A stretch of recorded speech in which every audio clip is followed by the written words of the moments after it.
Evening. Sorry for the delay. It is entirely my fault. As you can see, all of my colleagues are sitting here waiting for me. Welcome to the Brattleboro Selectboard Meeting of Tuesday, December 17th, 2024. Patrick, there's some sort of update on the TV that needs to happen. John, was this meeting properly warned? Yes, Daniel, it was. Yes. That's wonderful. All right, we are convened. It was warned properly. Our first order of business is to approve minutes from December 3rd, 2024. Can I get a motion? France. I move that we approve the minutes as presented. Great. France has made a motion to approve the minutes of December 3rd, 2024 as presented. Any discussion? Okay, seeing none. All those in favor, please raise your hand and say aye. Aye. Aye. Aye, passes 5-0. Chair's remarks. You know, we've got one thing on our agenda tonight, and we're going to spend a lot of time on it, and I'm going to ask for everybody's patience with it. It is a big task, it is unwieldy, and it might not be easy to work through. And so I'm going to do my very best.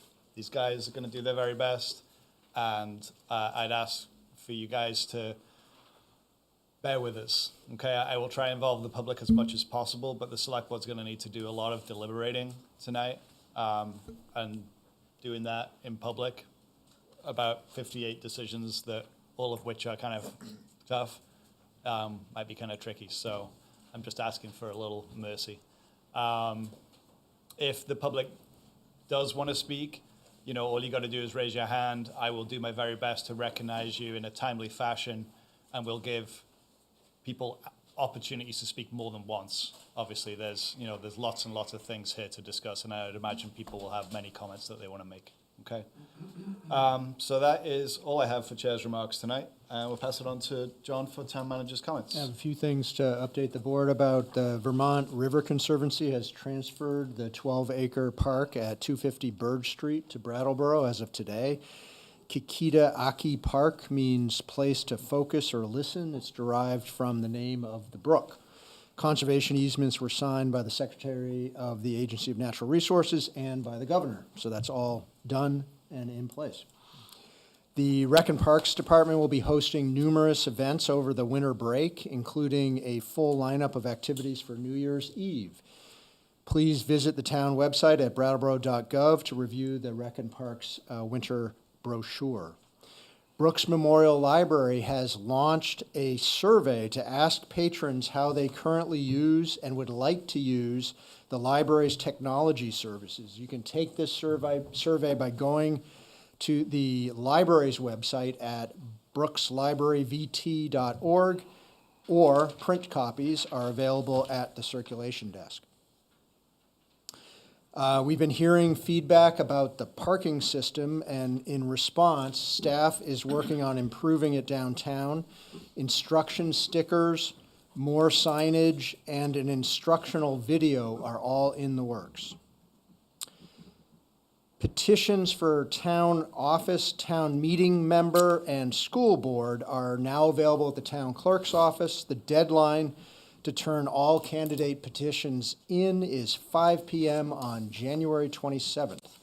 Any town meeting members who have terms expiring and were elected, not appointed at a caucus, will be receiving a letter of intent in early January. This needs to be signed and returned to the town clerk's office by 5 p.m. on January 27th in order to have their name appear on the ballot. And happy holidays to everyone. This is our last meeting of the year. Oh, thanks, John. Yep. Okay, so next up we've got select board comments and or committee reports. Anyone with a comment or a report?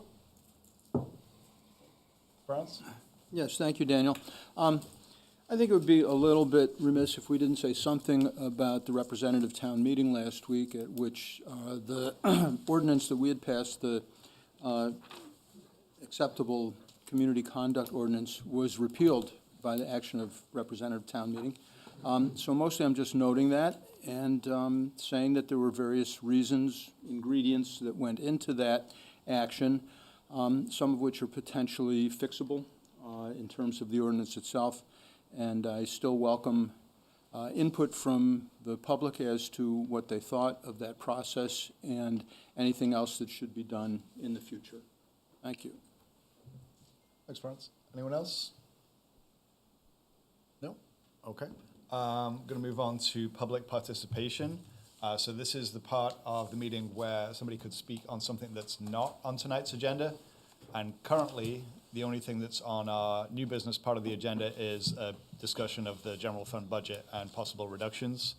We have a number of items on the consent agenda as well. This would be a time to kind of ask for one of those items to be pulled for consideration. So if you'd like to speak, please raise your hand and I'll recognize you, or your Zoom hand. Mr. DeGray. And you get up to 3 minutes. Good evening, happy holidays. Thank you, John. Wish that to us, I'm sure, too. District 8, I want to talk a little bit about the new bridge and the lights sequencing. I figured that they would be somewhat of a mess for the first few days, although I haven't seen really anybody working on making adjustments. I'll give you a couple of examples. If you are heading south off of Main Street, heading to 142, it seems like the length of time is as long, if not longer, than it was prior to us heading down 142. The length heading north coming out of 142, although it has increased, it hasn't increased quite as much as I thought it would, and traffic is backing up actually onto the bridge, sometimes a quarter of the way into Brattleboro. Another issue that's been cropping up that I don't believe anybody foresaw is the entrance into the museum parking lot. And when someone tries to get into the museum parking lot, it just plugs up the whole intersection and really creates mayhem, and along with the building next door when they're trying to get into their parking lot. People have been generous when they're leaving that parking lot. And it seems like the traffic when they're heading south or north, coming down Canal Street, that time is not very long. It seems like it's about the same amount of time that it was prior. So the lights, when in reality, the lights coming off of Main Street heading to 142, that stays green, and then that light coming down Canal Street then gets the right of way. There's not as many cars getting through, which most of them are heading, there's 2 lanes there, but the cars heading to 142.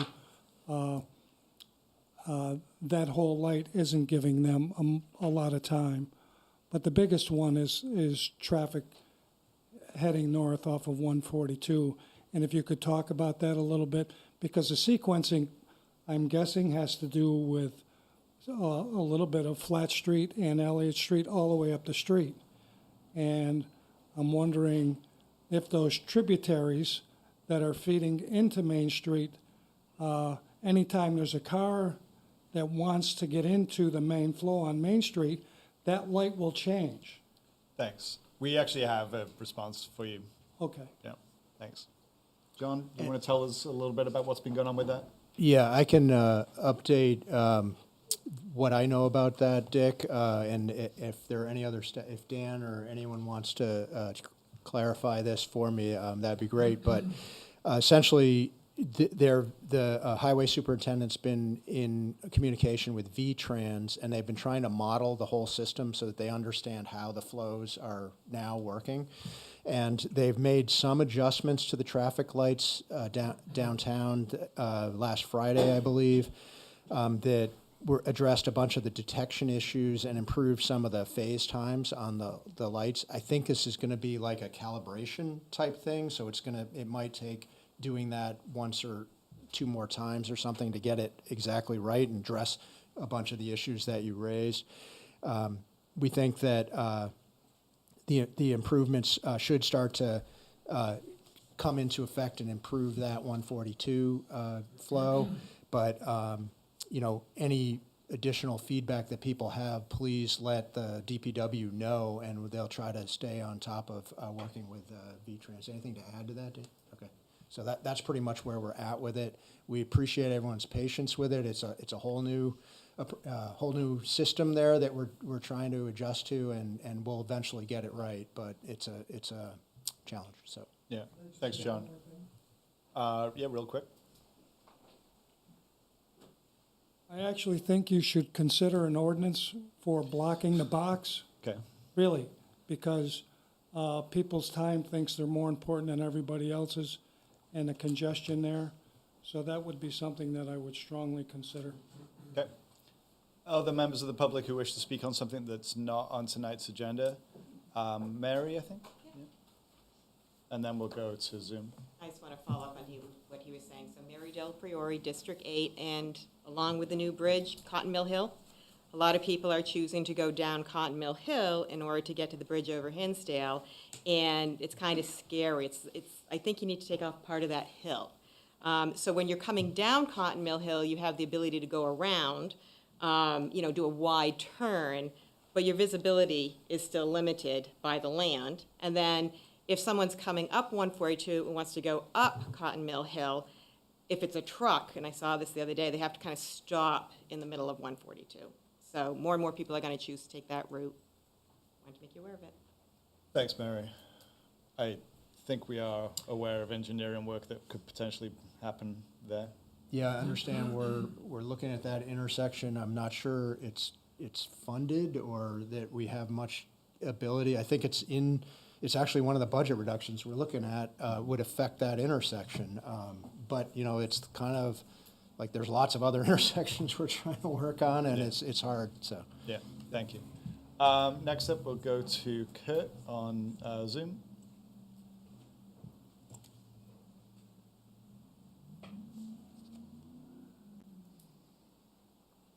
Good evening. Hello, can you hear me? Hello, everyone. This is Kurt Dimes of Brattleboro Common Sense. Our headquarters is in District 8. I think the board as a whole, with exception of Mr. Quip and Mr. Evans, Richard, should be duly chastened by the vote on last Thursday about the homeless ordinance. The board really must get in tune with the people about this, homeless and housing issues. And the board could take a second look. It should take a second look. Actually, it would be your first look at the homeless emergency shelter model, which BCS promoted and advanced. This is a good way, a very good way of getting the problem out of downtown. That's all. Thank you. Thanks, Kurt. Other members of the public who wish to speak on something that's not on tonight's agenda? Mr. Sprite? Rick Sprite, District 9. As far as the bridge goes, I hope you don't fix the lights too much. I don't want to, have the malfunction junction lose its cred with the public. Malfunction. Function junction. Yeah, no, it doesn't ring as well. Is it true that there is no ordinance about blocking the box at traffic lights? It never occurred to me that there wasn't until Victor Gray mentioned it. Yeah. I would need to read our entire Okay. body of ordinances now and answer that question. So I maybe mean, we could it's just kind certainly of get back bad to you. form, and I've seen it happen, especially at the bottom of High Street, especially, and it is frustrating. No, no. So if there isn't, I would encourage People you of to- Brattleboro, don't block the box. Right. Yeah, thank you. All right, very good. Ma'am? Yep. Yeah, I forgot your name, and I'm so sorry. okay. Yeah. Lisa. Lisa. Yeah, Lisa. Lisa Nash. That's I right. don't know what district I am, but. That's okay. Well, I agree with Mr. Dimes that I hope that you all might take a look at the process and the results that were evident on Thursday and say, maybe it is, in fact, time to say, we don't know, thanks to my neighbor Spoon, who's pointed out that when you're doing the same thing over and over and expecting better results, you are at best stuck, and at worst, we all know, because this is a truism in our culture now. And I have not looked over every detail of the budget by any means, but I get the general picture. And I remind you and everybody else here that while I am homeless now, I was a property-owning, tax-paying citizen in this county for a lot longer than I've been homeless. And and my experience in this regard and my experience as a banker's granddaughter leads me to look at this budget and say, great, more of what we've been doing, bad investment. And my experience as a taxpayer and a property owner and the granddaughter of somebody who fought on the beach at Normandy, I say, this is not what I grew up learning public service looks like. And I don't think I am the only person in this town who's remembering, hold on, this isn't what public service looks like. And wow, we still have a really great resource here, which is called appropriate scale for enacting representative democracy. So I say, please think again about thinking again about having some real conversations with people like me, and a lot of other good people in this town have been saying there are better ways to invest the taxpayers' money here. Yes, there are. And, well, you know, if you don't want to change that, I think there are a lot of people who are in the mood to wake up and remember what democratic change looks like. So, just a little advice from the good doctor. Thanks, Lisa.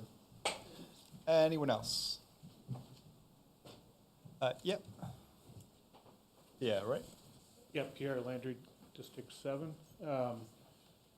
It's an old question that's been on my mind for a while because tonight's the first meeting I've been able to attend in like 4 months because I've been working evenings. But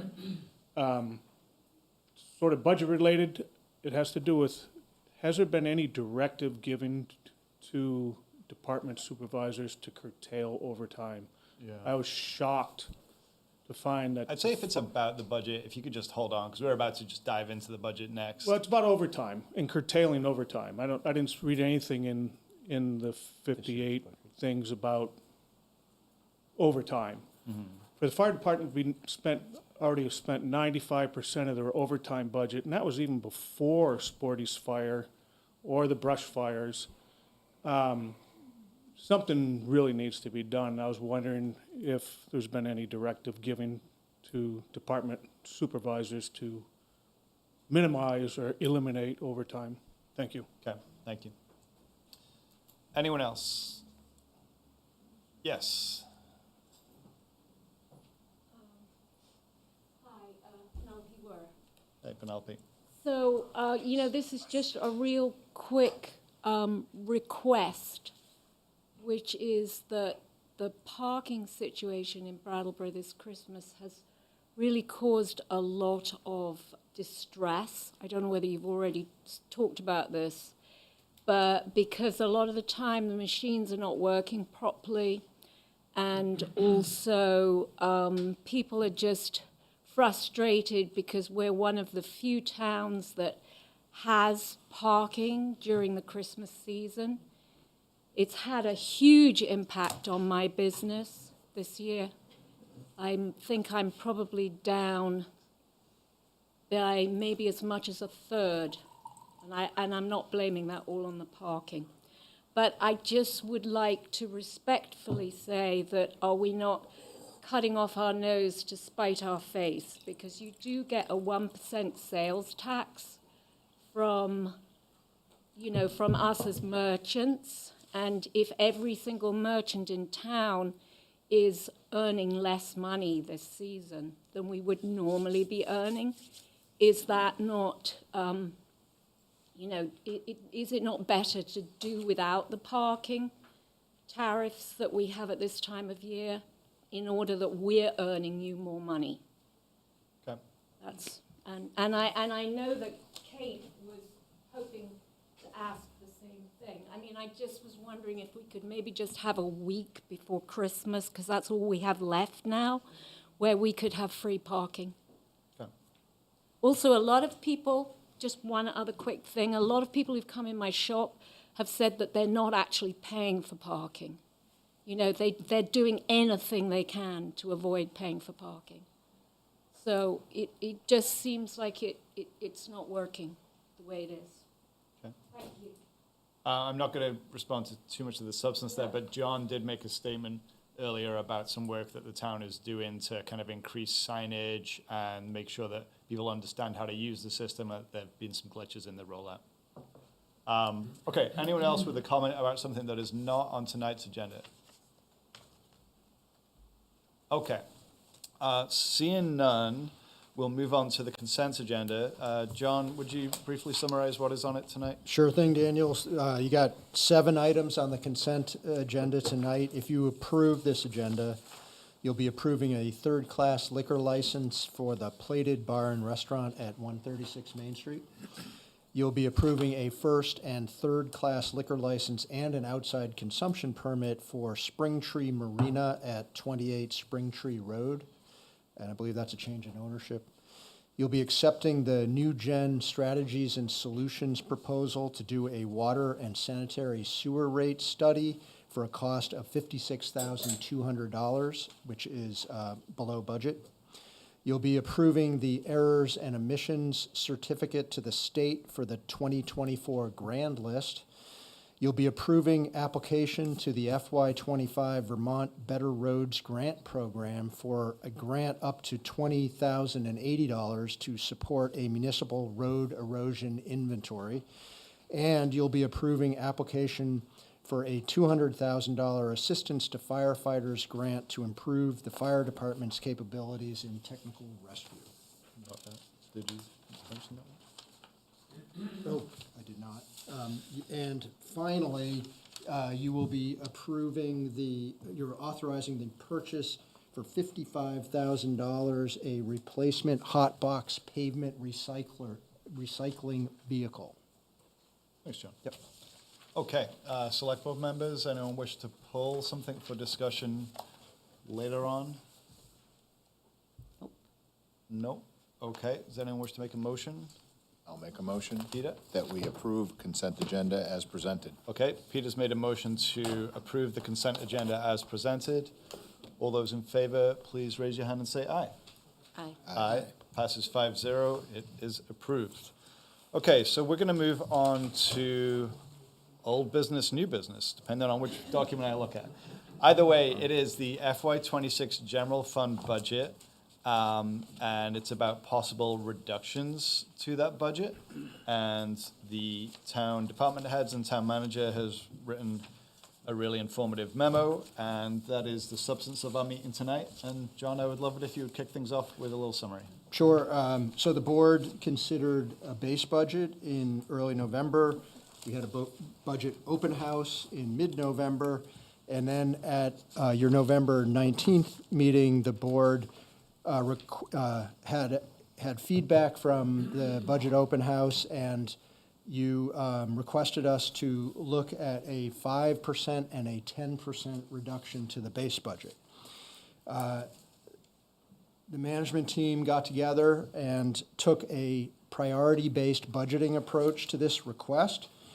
And some of the principles that we held were to minimize service reductions to residents, focus staff savings at the vacancy level, uphold recent select board initiatives to the extent possible, avoid adjustments that would require reopening collective bargaining, and trying not to build future budget challenges, although that is extremely difficult to do in the environment we're at and how skinny most of the budgets are.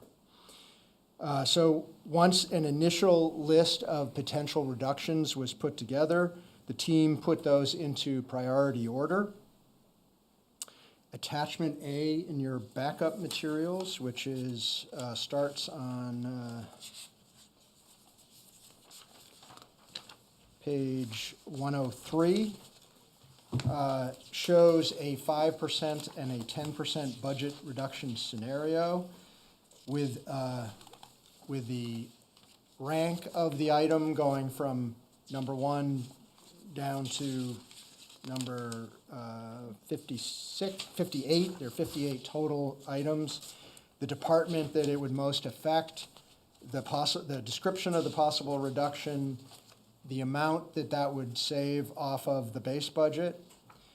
There's a cumulative reduction going down, so wherever you wanted to draw a line, that would be the reduction that priority would lead to. The savings per $100,000 of assessed value on the tax bill for that particular item, and then the cumulative savings per $100,000 of the tax bill estimated going down on the right-hand side of the attachment. The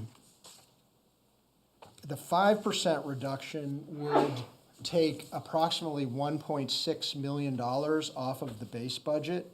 And there are 36 areas that we described in the memo that address those items in the 5%.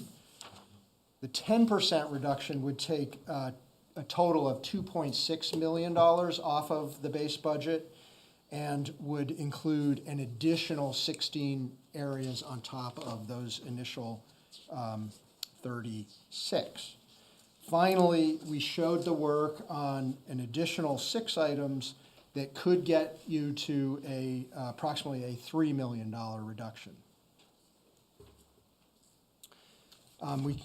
Depending on how the board wants to do this, and we could go through these, be happy to go through these items item by item, but I did want to mention that also in the memo is an additional analysis that's included in attachment C that, and in the text before that shows the progressive impact of these possible reductions by home assessed value and income level. So that was one of the things that the board had talked about, is how can we get a picture for what this does to people that make $40,000 or less? What about people that make $100,000 or something, wherever it kind of falls across the spectrum of the median household, 50% of median, 100%, or 150, and I think even up to 200% of median.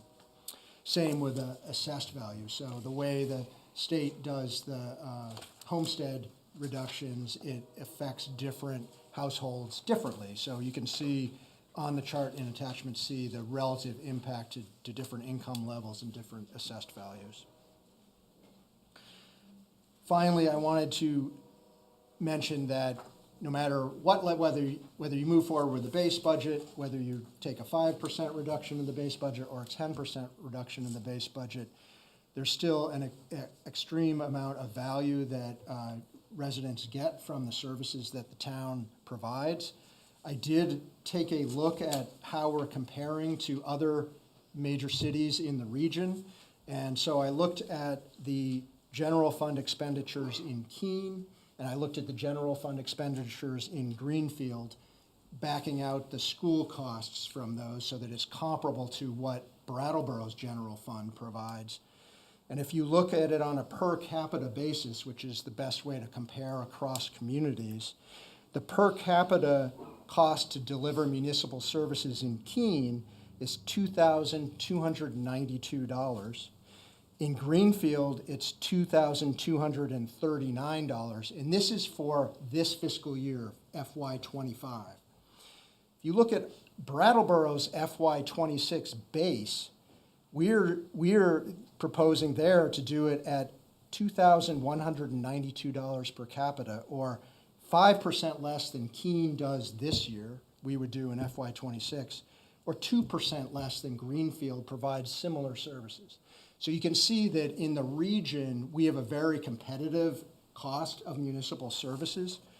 If you were to go with a 5% reduction, our cost to deliver municipal services in Brattleboro would then be 10% lower than Keene and 8% lower than Greenfield from this year versus next year. So already like very competitive costs overall. And finally, if you went with a 10% reduction to the FY '26 base budget, you'd be looking at 13% lower than Greenfield this year and 16% lower than Keene this year. So we found that very interesting. I think that the town is getting a very good value from municipal services, even though we're in this very competitive environment between Greenfield, Keene, and Brattleboro. So that's what I had. Great, thank you, John. I'm going to do a little additional framing if the board doesn't mind.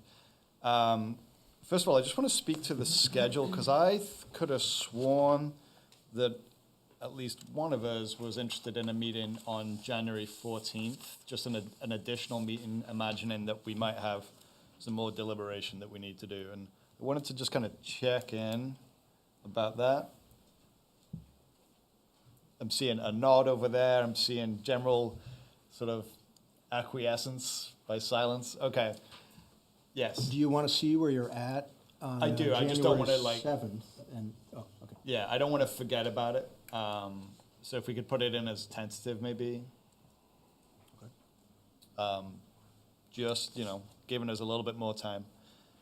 Okay, so John described the approach that the town administration has taken in taking a look at ways to reduce this budget.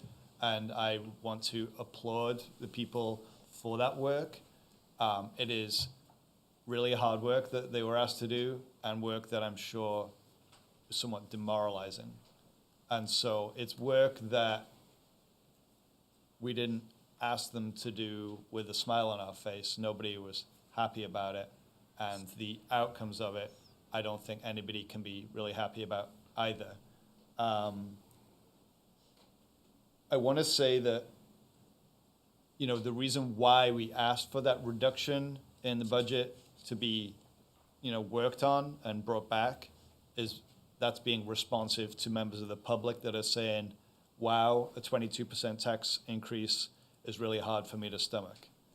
I also want to name the main drivers of that 22% tax increase are funding additional police in our community and providing for a continuation of a comprehensive solid waste service that provides trash pickup, recycling, and compost collection.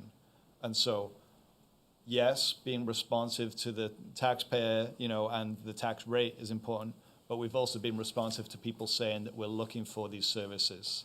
And so it's a tough balancing act. And so I think that tonight, as we kind of explore these possible ways that the budget can be reduced, we're going to see the board reacting to them. We'll have the community members reacting to them as well. And we will hopefully kind of leave this meeting with a clearer sense of a way forward. We're not going to take any votes. Well, I don't know. I'm not expecting to take a big vote to say yes or no to all of this. We're going to be getting a lot of feedback and giving a lot of feedback. And by the end of tonight, if we have a clearer sense of how we might want to proceed, where there's consensus, then I would say that that will have been successful. So, with that being said, I've been pondering how to kind of get through these 58 recommendations, and I didn't want to do it like this, but I'm going to propose that we just go page by page.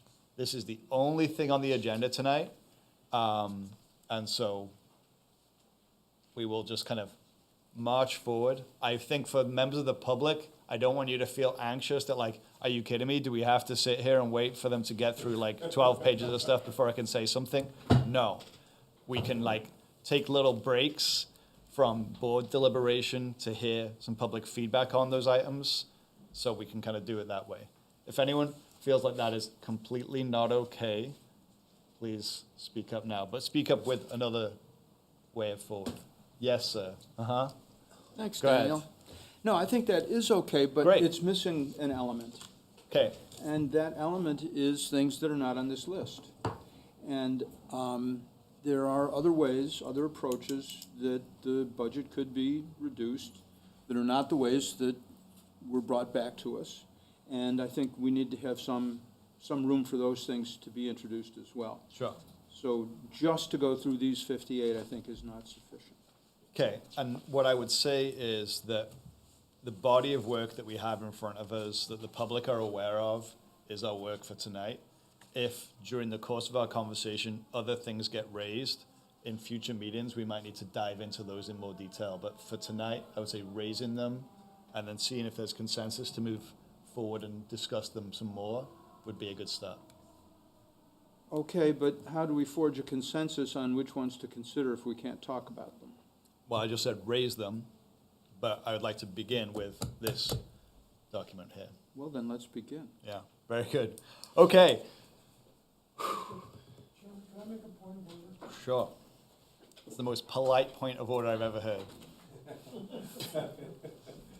You have down there as January 21st for adopting the budget. The budget is open-ended and does not have to be adopted. You can put the first iteration of the budget in the book that goes out to the public, but this isn't a final, yes, and you can ask the town attorney. I know you're shaking your head, but if you don't believe what I'm saying, I would ask you to talk to the town attorney. It doesn't have to be adopted by January 21st, so this rush to get this done by a certain date, I believe is wrong, and you should take as much time as you need to do it correctly. Thank you. Okay, we'll check in. John? Yeah, I don't know if town attorney's on Zoom, but my understanding was that you do have a little leeway. I think we could go out to like January 28th, but we do need to get it published and put together in the annual report. So. Okay. All right. One other thing I didn't say that I should have said. I was kind of thinking that we'd go page by page. Things that I would want to hear were like deal breakers. Things on these pages that are absolute deal breakers for any of you. Also, things that we just need to know more about before we can kind of consider proceeding with them. Any other suggestions on that? Yes, thank you. Yeah. So, you know, I think a very important paragraph here is the one that we already heard, and it talked about what were the ingredients in the approach that the staff took to make their list of budget reductions. And in particular, as John pointed out, the try not to build future budget challenges to me is very important. And that all of these need to be looked at with a lens to, okay, what happens as we proceed further down our budgets into the future? And in particular, what many of us consider a very important principle, which is don't use one-time money to pay for recurring expenses. And I just want to put that on the table as a very important way to look at each question as, okay, this has an effect on this year's budget, but what effect does it have in the future? And those effects can include things like, well, we're deferring something that we're going to have to pay for later. So it's a savings in maybe a one-year budget, but it's going to come back in subsequent years. Or it can be something that doesn't come back, but just isn't available to pay for things that are ongoing expenses. And in my mind, that importantly includes salaries and benefits, which are the major part of the budget, as we know. So that as we're considering all this, I think it's very important to look at the future implications as well as just, well, do we hate this? You know, are we going to say no way, as you just had said, we should go item by item? But it's also important to look at, does this really get us where we need to go? And the issue of future budget effects is an important part of that question. Right, thank you. Richard? think it's obvious, but I just. I'm gonna come to you in a little bit, Marion. Sit tight. Just want to clarify, the priority, so number one is the most expendable, and then down the list is the least, how is this I would use the word palatable. maybe. palatable? Yeah, I mean, the priority would be to do the easier ones at the top of the list first. But you guys may see that differently. You may see the priorities differently, so. But that's yeah. basically what it That- is. This was what the staff came up with, yeah. Yeah. Yep. Great. Mary, did you have a question, sort of a general question before we dive in? Yes. Go right ahead. So Mary Del Priori, District 8. I just wanted to address the felt portion of this, because part of what you were talking about is the Vermont property tax credit. Now, we're here because of inflation. We're really, that's what this whole budget thing is, right? Inflation. Sadly, the homestead property tax does not keep up with inflation. And I just looked at it, I remember in 2017, the top household income that you could have to get the property tax credit was $147,000, which if they inflated that, that would be a cap of $189,203 maximum household income, okay? But as we know, last year, the maximum household income to qualify for the property tax credit was $128,000, which today would be worth $132,533. But this coming year, the credit limit has been, the household income limit has been dropped again to $115,000 maximum household income. So the state of Vermont is not keeping up with inflation. They're not going to help us out of this. So when you are looking at the felt of this, that's, you can't look at the state of Vermont and that property tax credit, because they're not, they're not keeping up. I just wanted to make you aware of that as we talk about 22% and the reality of felt. Greenfield also is one of the highest tax brackets in Massachusetts, and Keene is too. I would have been curious about Bennington or some of the others. So those numbers, I mean, we all appreciate what the town has to offer. We know we're going on top of the 14.2 for the education. We know from the December 1st letter, we're looking at a possible 5.9% increase on the education portion next year. Don't know where the assessment of our houses go, extra payroll tax. So all of these things and some of the things in your budget come out of the same pocketbooks. They come out of not our gross pay, but our net pay. So it is felt. So it's not a little thing. So as we go through that, keep that in mind. Great, thanks, Mary. I would just reiterate, the reason why this budget results in a 22% increase in taxes is really not just down to inflation. It's additional funding for the police department, it's a new solid waste contract, and it's also the reduction in revenue from bag sales from the solid waste. So, okay, so, thank you. We've got page 3 of 16 in the memo, or page 89 of 187 in the big PDF. If people in the room don't have access to this information in front of them right now, it's online. I don't know if Patrick's able to make some copies, at least of the list, if anybody wants one. I just don't want you guys to not be able to see what I'm talking about here. Okay, all right. So items 1 through 5, we have remove hotbox from capital plan and purchase early with paving funds. I think we just did that. Yeah, that was in the consent, and the reason for that is because we found out there were repairs that were needed to that, and it really didn't make sense otherwise. So I'm going to say That's done. done. Yeah. All right, Yeah. 1 out of 58. Okay, number 2, use grant savings for capital. This saves $300,000. Retire the note on the Brattleboro Fire Department ladder truck. That saves $54,704. Reduce the cost of living allowance staff-wide to 3%, which saves $111,000. And reduce non-union wage steps by 1%, and that saves $11,000. John? If I could just point out to everyone that on the ladder truck note retirement, that would require a use of $250,000 from the revolving loan fund to pay off that debt. Yeah, thanks, John. And I guess, as we go through this, I don't want to read the whole thing, but if there are things that are really important to point out. I think that's going to be helpful. I'm assuming every single select board member has read every word on this page multiple times, but members of the public might want to hear some of that nuance.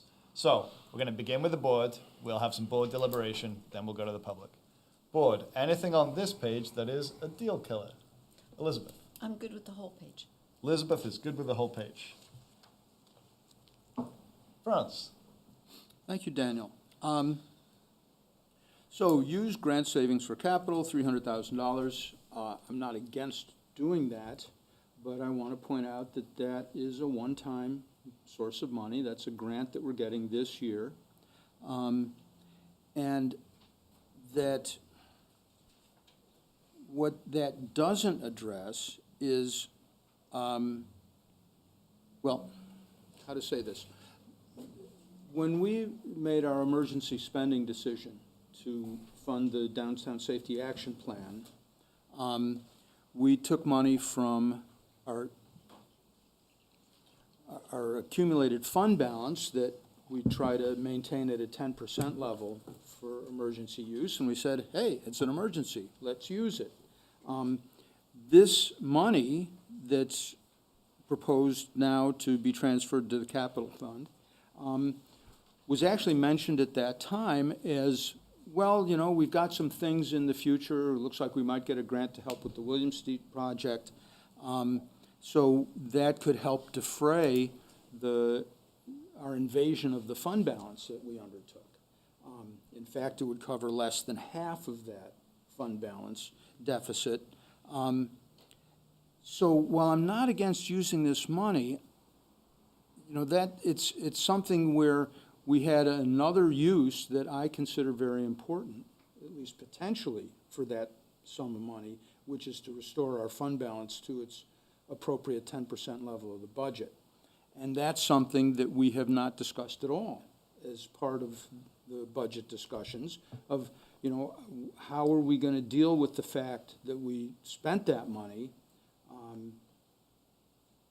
What does the future look like with regards to our fund balance? So basically what we're doing here is we're spending fund balance, in my mind.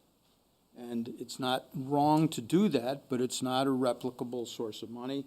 And it's failing to address something that I consider a really bedrock principle of municipal finance. Okay, thank you. Richard or Peter? Anything I'm on this good with page? these five. Yeah, okay. Peter's good with these five as well. Okay, so, I will speak. I've got another one, too. Yeah. For number 2, the use of grant savings for capital expenditure, thereby reducing the capital transfer from the general fund. You know, I hear what Franz is saying. I was kind of more curious about, you know, we got this grant for this project. Can those funds, the unspent funds, be used in this way? I'm assuming so. Yeah, it's grant savings. I see. So we budgeted for it previously, then the grant came in, and so we had money to pay for it twice. The suggestion here is use this one-time money to buy capital equipment. It's like we got a grant for capital equipment, basically, so. Okay, then I'm fine with it. And then the retiring the note, I just want to make sure I understand this correctly. So we owe $250,000. So we would pay that off early out of the revolving loan fund. Yep. And that would save us $55,000 of principal and interest. So there's an opportunity cost of, you know, taking $250,000 out of, we call it the revolving loan fund, but it's not revolving that much these days, I would say. We're mostly spending from it. And so we'd take $250,000 out of this revolving loan fund, and in so doing, that would save us only $55,000. Per year through fiscal 30. Per year, Yep. okay, my bad. Yep. So maybe that was my misunderstanding. I could live with it, I guess, if my fellow board members are feeling that they can also live with it. I was a little concerned. Richard? Well, I'm just wondering, should we, as we do this process, should we keep track of the revolving loan fund and what we're doing to it? And Oh, yeah. how much is in there and what's what's the potential for actually putting any money back in there in the next few years? I mean, so, I'm just wondering if we can do that, sort of get the number now, or a rough idea where we're at. Yeah. Patrick, you may know that number. Do you know the number, the current balance in the revolving loan fund? I do know that this is less than the savings that you made from reducing the scope of the police substation, so I know that at least that $250,000 is available for spending, but I don't know, do you know the amount? You know, I don't off the top of my head. I recall when we wrote up the memo for the substation, I think we were leaving behind a balance somewhere in the neighborhood of $500,000 or something like that, which actually during my time with the town is generally more than we've ever had. So, but they're, you know, you're right about the opportunity cost. Yeah. We could get you a clear answer on the balance, just not off the top of my head. Okay, and I think our finance director is taking a look at it. I'm not going to ask it for right now. I think we've got members of the public that want to ask some questions, so maybe let's take some of those. Mr. DeGray. A couple of quick ones on 4, 5. Does everybody get the 3% cost of living? And then the 1% reduction in step, what is that a reduction of 1% from? Is it 4%, 3? Does everybody get step raises and it's all the same? And then the third question would be, as I was looking at this over the weekend, I didn't see any reduction in Social Security, because the more money you make, the more Social Security you take out. And if we are making these reductions, there should be a reduction in what goes into Social Security. And I was wondering why that reduction wasn't here. Okay, thank you. John? Yes, the reduction, the $111,128 savings on number 4 would be to take the cost of living allowance down from 4% to 3% for all staff, and that is consistent with the union contracts. Then the non-union wage steps, so people were hired thinking they were that there was a salary range and they were gonna get 4% increments on that. This would take that down to 3% increments on the non-union wage steps. And I'm not sure if the Social Security savings was incorporated into these numbers or not. I'd have to check on that. But it's not gonna be a super significant addition to it if there is some savings there. I think we could look into that one. Yeah, if we could look into that, that sounds interesting, at least. I don't expect we'll get to it right now, but put it on a list. David Levenbach on Zoom.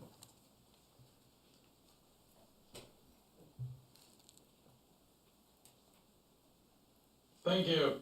Here's video. Okay. Probably not something to be done tonight or even necessarily by the end of January. But 2 items I would like to see you put on the agenda for serious discussion. The first is on the revolving loan fund, which has been a handy piggy bank for a lot of things recently. And so I think the select board ought to take a serious look at what monies have been flowed out, what the size of the revolving loan fund is, what the purpose you really have in mind for that, because it is housing and economic development, as I understand. And then the second matter I would bring up is I'm not well informed, and I'm not sure the select board is well informed about how the step system in personnel operates and what the implications are. So, in the finance committee, by the way, I'm District 9. In the finance committee, we're not clear about how the human resources program of steps works. And I think it would be useful to get a presentation on that for the select board and the public. Thank you. Thanks, David. Okay. I actually would entertain both of those, inquiries for a future date. I don't think they're like house on fire urgent for this budget, but I think, from a financial management point of view, it'd be wise to take a look at them. Or have the information available in some printed format. I'm not disagreeing with David, but it would be, just to have those numbers handy. I recall from when we were about a year and a half ago, looking at the union contracts and then also non-union employee compensation, that there was some detailed discussion of what the steps are in different departments or different unions, and it was, whether it was 2 years or 5 years and what percentage. So I certainly don't remember those details, but I do remember feeling it was a little bit complicated, and having a quick, handy reference would be great. Yeah. Anyone else think that would be interesting to know about in the next couple of months? There may be a limited audience, and I agree that some printed material might be helpful. Okay. Sounds like something we could do, John, maybe? Further down the road? Yeah, whatever the board wants. Yeah. Maybe see how March looks? Just three of you want to see? I think so. This information? Yeah. Because there is a cost to developing this information, but it's up to you. These three. Okay. Yeah. Mary and then Kate. And then Ashley. Yeah, my question was the same thing about number 5 and who's a non-union employee and the Oh, okay. steps and what that minus 1% means, because I know on the original proposed budget, some of the department heads looking like they got significant percentage increase, which probably has to do with the steps, I don't know.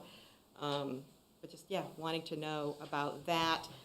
There's a couple websites, salary.com and governmentsalaries.com, where you can look up and see what average salaries are. And because Brattleboro salary, the median income is low, some of the people are 100% above what the average Brattleboro resident is making. So when we're talking about salaries, when we're talking about steps, I just wanted to keep it all in perspective when we're talking about cost of living and remembering who's funding these costs in terms of Brattleboro residents. I know there was something about compression, but there's also compression on this end because we haven't received the steps. We haven't received the cost of living increases. So, a little bit more explanation on what that actually means number-wise, the 1% off of that. Can I ask you to kind of explain a little bit more what you're looking for? Because Okay, feel well, like it John said kind that of just it was answered it. 1% off the step. Let me look at my phone. Yeah. So John Yeah. said if they were getting a 4% step increase, it'll now be 3. That's the salary. Well, the salary, that was on number 4, reduce cost of living allowance for staff-wide to 3%, but then reduce non-union wage by wage steps. Yes. Reduce non-union wage steps by 1%. Who does that apply to, and what does that mean? Great. Are you able to answer those 2 questions? Yeah, succinctly? it applies to about 45 employees in the town, and they range from library clerks to fire inspectors to administrative accounts, people, rec and parks maintenance supervisor, DPW facilities supervisor, water treatment plant chief operators, utilities general supervisor, DPW assistant director, finance accountant, me, finance director, a bunch of the department heads. We were all hired with a salary range, so I forget what I think mine started at 120, but when the board tried to hire me, it was like 120 to 135 or something like that. And when I accepted the job, I knew that there was going to be a 4% increase every year. In fact, it's in my contract. It's not in a lot of other staffs. The town didn't make a commitment to them, but so I accepted the job thinking it was going to go up 4% every year until that top end got hit, and then it would just be COLAs. Like I was saying, it's a competitive environment we have here, and to hire all these positions when Greenfield's paying a premium or Keene's paying a premium, it's really hard to fill them. And so like right now we're trying to hire a fire chief and we're trying to hire a finance director, I believe it took us 2 years last time to hire a finance director until we brought that salary up to a competitive level. These are kind of the dynamics we're trying to balance here, and I totally understand what you're saying, that not everybody can turn around to their boss and say, hey, how about, you give me a big raise to be able to afford my taxes. It's really, but, it means that we can't operate the town government if we can't hire a finance director. I mean, it gets really difficult. But that's kind of how the dynamic works, or at least how I look at it, and maybe others might have different perspectives on it, but that's some of the factors in that. Yeah. Liz, you want to say? Good question. Yeah, I just, Mary, part of your premise was that, well, let me just say, we're hiring professional staff to run our municipality, and we're paying, hopefully, prevailing wages. I think your comment was that those wages should be depressed because Brattleboro's incomes are depressed, and that's not how it works. People need to be paid their salaries, and the fact that there are people in Brattleboro under some sort of median threshold doesn't affect that professional salary when people are hired. That's fine. When you do that, do you look at an average? I'm sorry, Mary. I just wanted to. Did you want to say something else? It was just the average. Yeah, would you mind coming to the microphone then, so people can hear you? I was saying, I understand, I understand that. But just so you're aware what the average is for these positions. Yeah. To do the research for that. Yeah, we have a HR director that absolutely is on top of all of that kind of stuff when we're trying to hire for these leadership positions. Yeah, and our union contract negotiations absolutely looks at competitiveness to surrounding areas. I think Kate had her hand up next, and then I will come to you, Dick. Hi, Kate O'Connor, Brattleboro, and I want to say this before you guys get to 58, and I know you... We'll get there eventually. I know, but this is a blanket thing, and I know you know that I was looking for this information, or I think it's important. When you're doing the FY26 budget, you're also looking at the FY27, blah, blah, blah, blah, blah. So somewhere along the line, whether it's now or at the end before you vote, I'm hoping that somebody will be able to say what we're putting, what of you're taking out in 26 is going back in 27, because I think that is essential that we know that information. So I wanted to say it up front as opposed to waiting. Yeah, no, that's helpful, and I want to thank you for the work that you did on your little spreadsheet. As a spreadsheet friend, I appreciated it. So thank you for that. I know that it wouldn't have been a quick job for you. Yeah, Elizabeth? I just wanted to mention that number 3, when we're retiring that note, is every year $55,000 from FY26 through FY30. So when we're tallying, we'll tally on both ends of the spectrum. Yeah. Okay, I'm sorry, yeah, I forgot. Go ahead. This is, John, a follow-up for you because you brought it up. You said your contract has a 4% raise in it. Last year you received a 7.3% raise. This year you're in for 9%. Can you explain the delta between what you just said and what you received and what you're in for this year? Thank you. Yes, just to continue on the personal note. Sorry. Yeah, so those steps are in my contract, as is the cost of living allowance that the town makes, and so that's what it combines to be in that case. And I knew that going in, Dick, and I accepted the job based on that understanding. So. Okay. So I see a couple of hands here. Let me just say real quick. I feel like right now the board was kind of saying most of this page here we're kind of in agreement on. If people are changing their minds about that, I want to hear about it. But otherwise, I'd like to move us forward. I'm ready for number 6. Franz, you still Well, want to speak? There's a comment that I've received from a lot of people in the community that goes something like, I don't see how those department heads can be asking for such big raises. And I want to make it clear that that is not the process. The process is you add together the step raise plus the cost of living adjustment, and that mathematically translates under our system that we have adopted into what those raises will be. It's not a request by individuals for an unanticipated salary increase. It's a result of the processes that we have put in place to pay people. Now, that doesn't mean it can't be adjusted, and you look here, it's being adjusted. But it's not that any individual is saying, well, I want this or I want that. Okay. Richard? I was thinking just about a month ago, when we first started thinking about these numbers, that most of the department heads would, because they got a boost in their salary last year to help bring them into the mainstream of where they should be for their position comparable to other towns, that we would be there. So I looked at, I found about 4 or 5 average salaries for towns comparable to this across the state of Vermont, and I was a little surprised that we're even considering that we're still below those averages.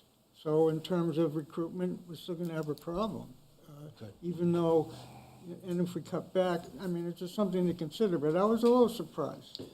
Yeah, I mean, I can tell you, having, hired 2 town managers, the town manager we had prior to that, Peter, was working for less than he needed to be. He was knowingly taking a pay cut because he could afford to do so. Sorry, Peter, but and then when we went into the open market to try and hire a town manager, we knew that we would need to raise the salary, and that is what turned out to be the case. And those were really tough hires and, really competitive. And I don't know if you want to say it to them. Well, Same deal with the finance director. I would just say that people come and take these jobs for a variety of reasons, and it's not always just salary. And we're lucky to have the professional staff that we have, and we value them very much. Yeah, great. Okay, let's move on to the next ones, 6 through 10. So number 6, account for DPW restructure.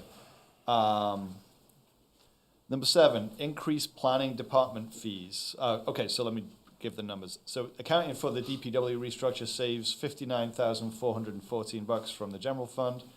Increasing the planning department permit fees adds $20,000 in revenue. Yep. Step back from cow power subsidy saves $8,000. Reduce police department expenses saves $5,500. Increase in expected police reimbursements adds $87,000 to revenue. Correct? Yes. Okay. Deal killers. Elizabeth. One of the major portions of this budget increase has been the police, the police efforts to improve the town. And this small reduction in animal control, I think, is not worth the risk. And I would say no to this item. Okay. I'm okay with the next one, which is regarding the police, because that's really an expected reimbursement. But number 9, I have a problem with. Yeah. And I wonder if anyone else does. I do too. Seems not worth We're getting the that head small nod saving. over there, yeah. Peter's nodding his head. Richard's sort of. Should I be more audible? Yes. I can do that. Yeah. Please do, Peter. I'm with Liz. Okay. Yeah, I'm not a fan of that. Yeah. Okay. Other So people with that's 3. thoughts on deal killers on this page? No? All right. Okay. On to 11. Members of the public, what do you think? Dick?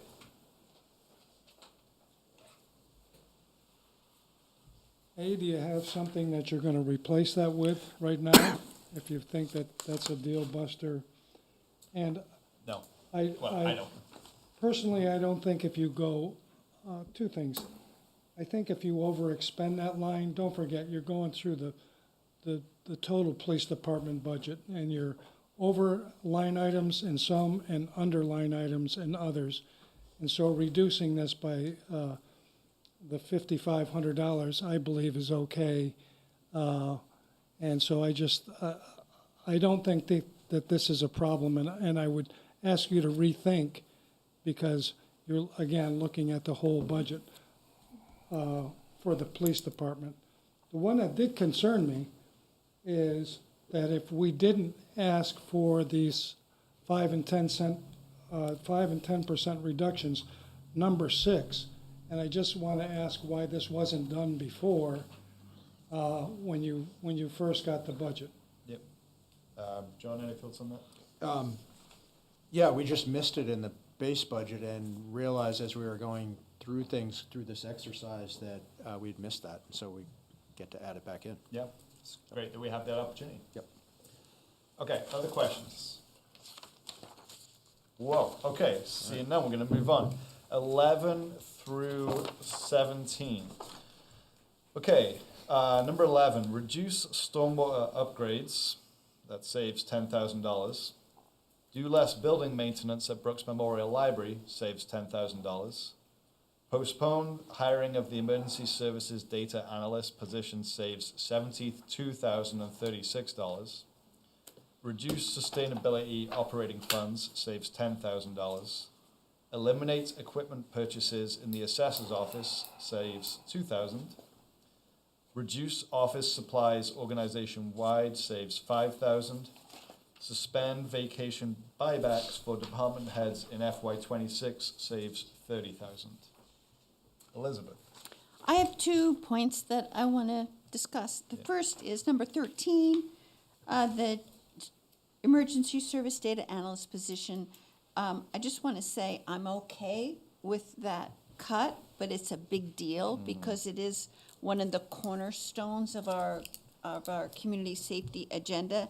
And this, I just think it's worth noting to the public, this last line, that without filling this position, the police and fire department will continue to provide analysis at a rudimentary level, but as we've seen in the past, state resources have been called to bear to assist us, and I'm hoping that they're willing to do that again.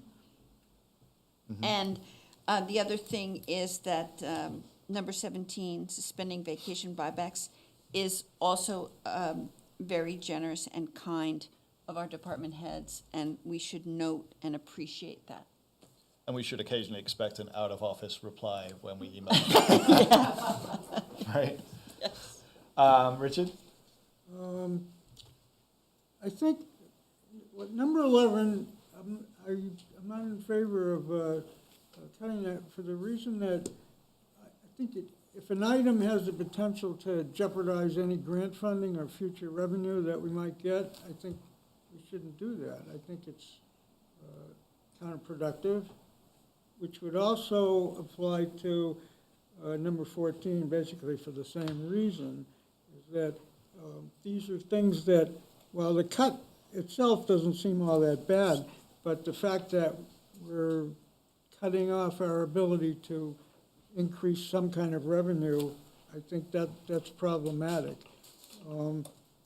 In number 16, it's a small cut, it's 5,000, but I think just thinking about how offices work and how things work here, I think that small cut could create a great deal of inefficiency in the operation of the town business.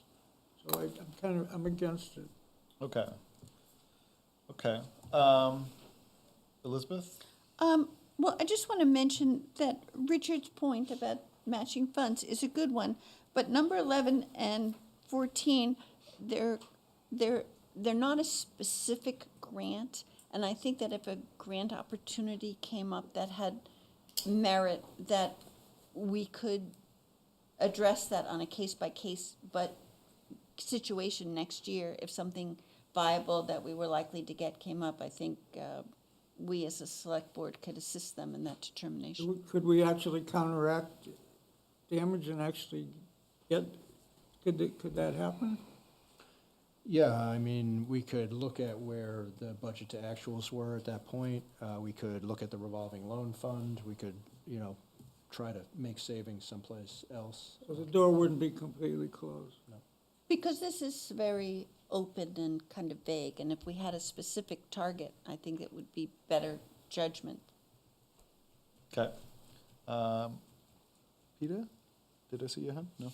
I'm kind of falling in line with what Liz had proposed. These are I love things that kind of talk. What's that? She said said I she love loves it that when you kind of talk talk. that way. I think so, but just kind of, so I have a better understanding on the point that Richard just made. So by removing these from the budget would not jeopardize any potential grant? It may, could, but I could, think a specific grant could be brought to our attention to see if we could find the matching funds so that we could go forward. Okay, so we have a loophole. I love loopholes. We have an opportunity An to opportunity, examine it more much better word. carefully when an Okay. individual grant arose. Okay. Yep. I'd phrase it differently and say that we're crossing our fingers behind our back. Sure. Okay. Anything else, Peter? No. Okay. The stormwater upgrades and the sustainability funds, so reducing those, I was a little concerned about too. I get the crossing our fingers thing, and I could live with it. What I'm less inclined to live with is the, less building maintenance at the library. I did kind of wonder about, the library is funded by the general fund, but there's also funds outside of the general fund from the trustees, from the read bequests. And maybe somebody could speak to that, perhaps the library director or somebody from the library board of trustees. Is,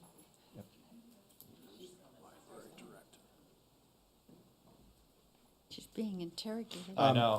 While you're interrogating the library director, I will note that we just received a $1.6 million grant to do improvements and maintenance at the library, and included in that, I believe, is a new roof. Okay. Is that right, Star? That is right. Yeah. So the town owns the building, and the library, the endowment has in the past chipped in for improvements and necessary maintenance. Like they've covered half of the cost of the new HVAC system a couple of years ago, which was substantial. The grant is very specifically targeted. It's not targeted towards maintenance of any kind. And we do see a lot of wear and tear on our building because there's a lot of wear and with it some tear. So I think that we will be okay if we defer that maintenance for a year. Although we're already seeing, and I've already cut some of the costs, some of our regular costs, like the mats that we have installed seasonally to take care of the salt and ice that come in. So I've cut that in half for this year. And, given the lack of snowfall in recent years, I think that's something that we can carry on. So we are looking at ways of putting off, any kind of non-emergency maintenance for the next year. Okay. Thank you, Stan. Sure. All right. Any other thoughts on these items, board? Franz? Just that I think it's going to be a recurring theme dealing with matching funds on this page and on other pages as well. I'm not sure what the best policy is for allocating funds that might or might not be used in the future. And that's kind of what we're doing, and there's a number of these articles that in the aggregate could perhaps jeopardize funding opportunities. And I don't know if we'll be able to then dip back in someplace and fund them when needed. Perhaps so. So it becomes a bit of a judgment call, I would say. Yep, it's about managing risk, right, Liz? Yeah, there's a process. We rather perfunctorily approve people applying for grants. And I think this is going to be a more intentional process where we examine the grant, likelihood of getting it, what the match is, where can we find the money for that match. So it's just kind of changes how we do business to be more specifically intentional. And you see the select board taking an active role in that?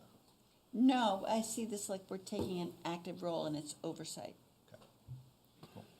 All right. Other questions or comments from the board on this little section? No? Okay, let's go to David on Zoom. So right now, we're kind of saying, yeah, we're good with all of these, basically. Hi, David Lidenbach, District 9 again.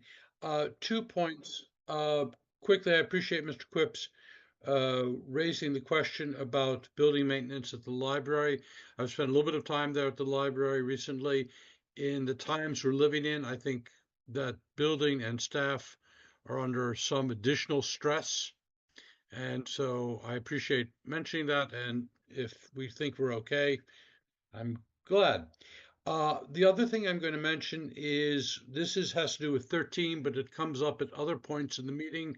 And if you listen to me now, I won't have to come back at other points. I recommended several weeks ago that the board adopt a hiring freeze for the town,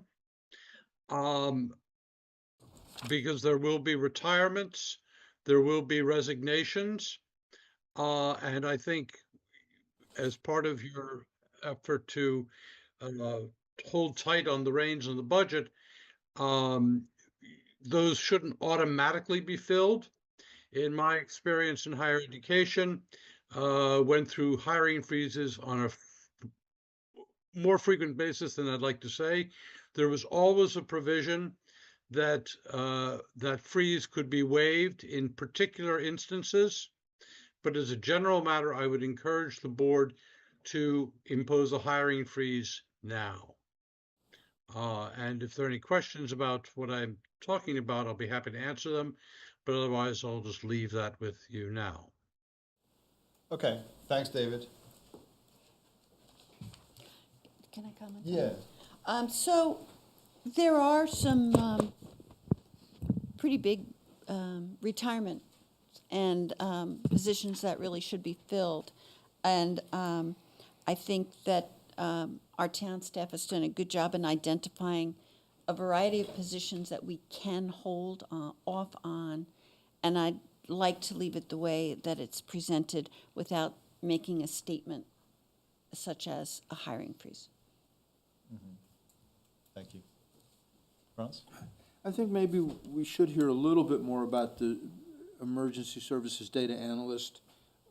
If we don't have that person on staff and providing us with that kind of analysis, how will that affect the operations of the Downtown Safety Action Plan, the BRAT team, et cetera? We've heard about it, and as John said, it is an important part of that program, but I don't have a clear understanding of exactly what might happen differently with that choice. Would you like to speak to it, or would you like Police Chief? I think I can probably hit it at the level you're looking for, but if any of the department heads wants to add to that, please come forward. I mean, these days, like, data analytics is critical to finding efficiencies in how we operate, in finding potential revenue sources that we're missing, and just doing a better job overall, understanding what the world is presenting to us. And so I think that you would find that many communities are either contracting out for those types of services, or they're, which tend to be more expensive than actually hiring somebody, but, you know, they're finding ways to address those needs. We have done that so far with some in-house work, but we don't really have the skills and capacity to do that And we've also worked with the governor's PSET team has been very generous with providing us access to this kind of activity. So, you know, fingers crossed we could continue to get some help there if we decide to do this reduction. But I think their kind of thinking was like, let's get you set up, and then you can start to have your own person who's doing this work. I think that was the kind of the vision that they had.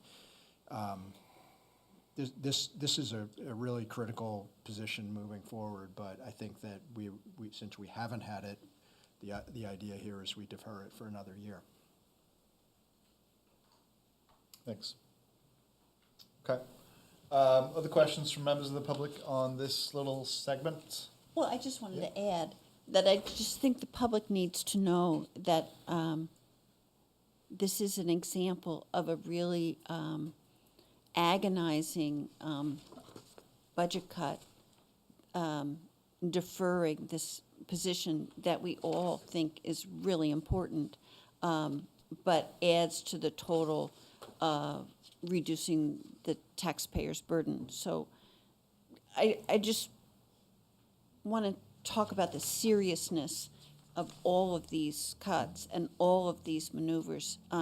They're all important, but they lead to this result as a whole, and the public really needs to take note of the seriousness. Yep.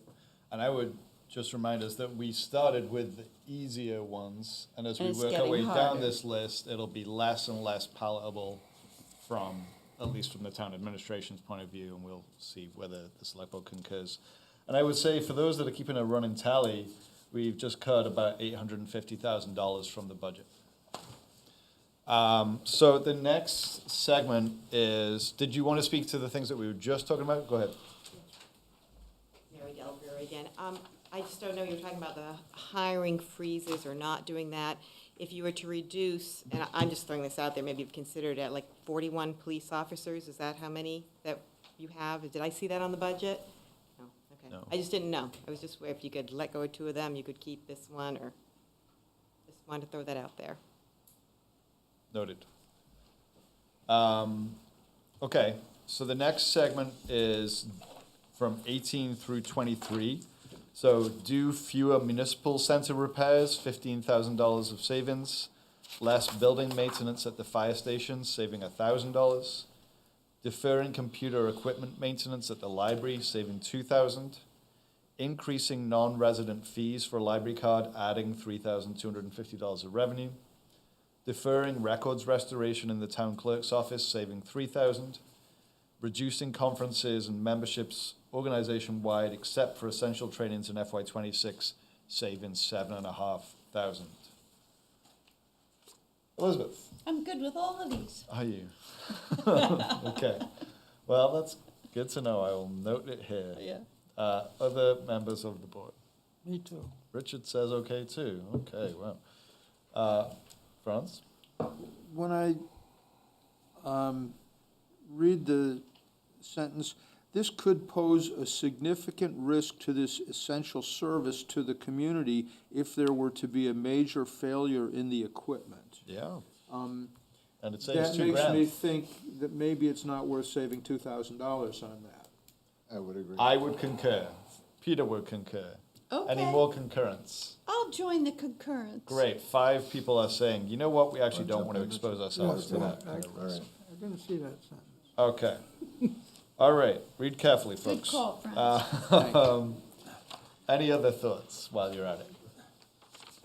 Well, I did at one point talk with John about the maintenance at the fire station. The firefighters actually will do most of that work, but we'll have to buy the paint that they're gonna use.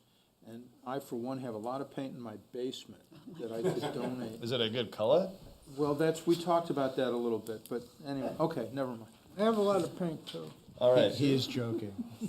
I don't know if he is. Yes, I was kidding. Other board members with thoughts on this segment? Okay. I started to say no to a lot of this stuff. You know, really this maintenance stuff, I don't love deferring it. You know, this building that we're sitting in is riddled with deferred maintenance. And as think the John flagship building, I can finish my sentence. Absolutely. As the flagship building of town government, sometimes it's kind of a little embarrassing to walk in here and see it looking how it looks. I will accept these small savings and deferring this maintenance, but it will create a further problem down the road. Deferring any of this stuff will create further problems down the road. And this select board, and the one that I've sat on for the last 6 years, has also dealt with deferred maintenance from, previous cost cutting as well. So it makes good sense in the moment, but it does kind of cause problems for people down the road. John, you wanted to say something? No, Yeah. I just want to mention that we did get new window shades a couple years ago. Did we? And that was a huge improvement. Was it? Okay, so Richard was saying he was good with everything. Liz was saying she was good with everything. Franz didn't like the idea of deferring the computer equipment maintenance, and that was generally agreed upon. Yes. So that is off. And, all right, and Daniel can live with it, I guess. Members of the public, comments, questions? There's a hand up in Zoom. Is there? Yep. Really? Is it Karen? It Because purports Karen's been to on the be. screen for a long time, but I don't see a hand. Oh, it's Lisa. Okay, let's hear from Lisa.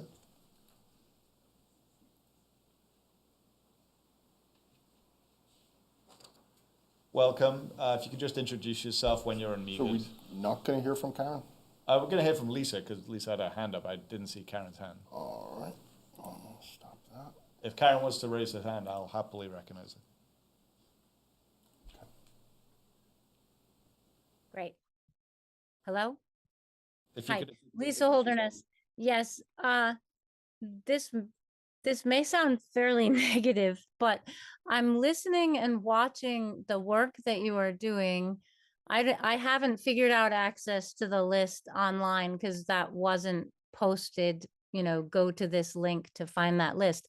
But it's sort of making me tense in my stomach because it's almost like it's an exercise in trying to please people by saying, yes, we cut this little bit here and this maintenance here, but it seems absurd. The percentage of savings that you're talking about here is not in proportion to the question Mary had about 2 police officers versus the data analyst. And I don't follow quite enough, but our problem is much, much bigger budget-wise than $2,000 of maintenance. And that's all I want to say. I think the fact that it was delimited by the priorities that we heard at the beginning of the meeting, and I think Franz asked about this, I question the priorities and the approach entirely. Thank you. to stay there. I'll just respond real quick to that because, in our previous meeting, we were reluctant to, take a hatchet to our staffing level. So like these savings, yes, a little bit here or there doesn't seem like much, but right now we've, accomplished nearly $1 million worth of savings. You can save some money as well by firing staff or choosing not to fill positions, and you will also, experience disruptions in your service because of that. You may have a longer wait time for an emergency services call. You may not be able to access a town service. There's not a good, there's not a good choice here. So what we asked the town administration to do was to bring us back the least harmful way of reducing this budget so that we could reduce your tax burden whilst not radically changing the level of service that you're likely to experience. But all of these cuts will change level of service to some extent.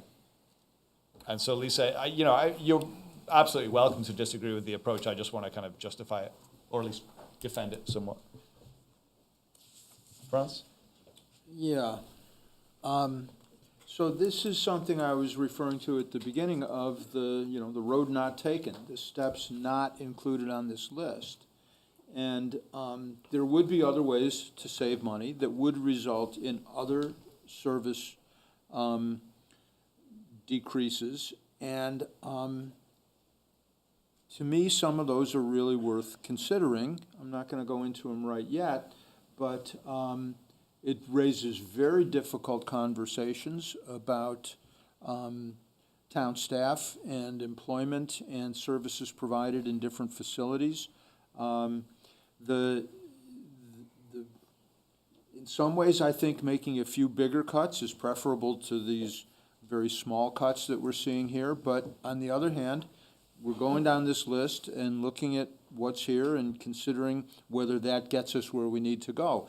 If this results, if our going through this list results in sufficient savings that are reasonably sustainable over time, then I think that's acceptable. But we have to see where we end up and whether we need to include some other possible areas for cuts as well. I mean, that's what I'm looking at this process as doing, and I'm looking to see when we get toward the end of it, have we gotten where we need to go or not? Yep, fair.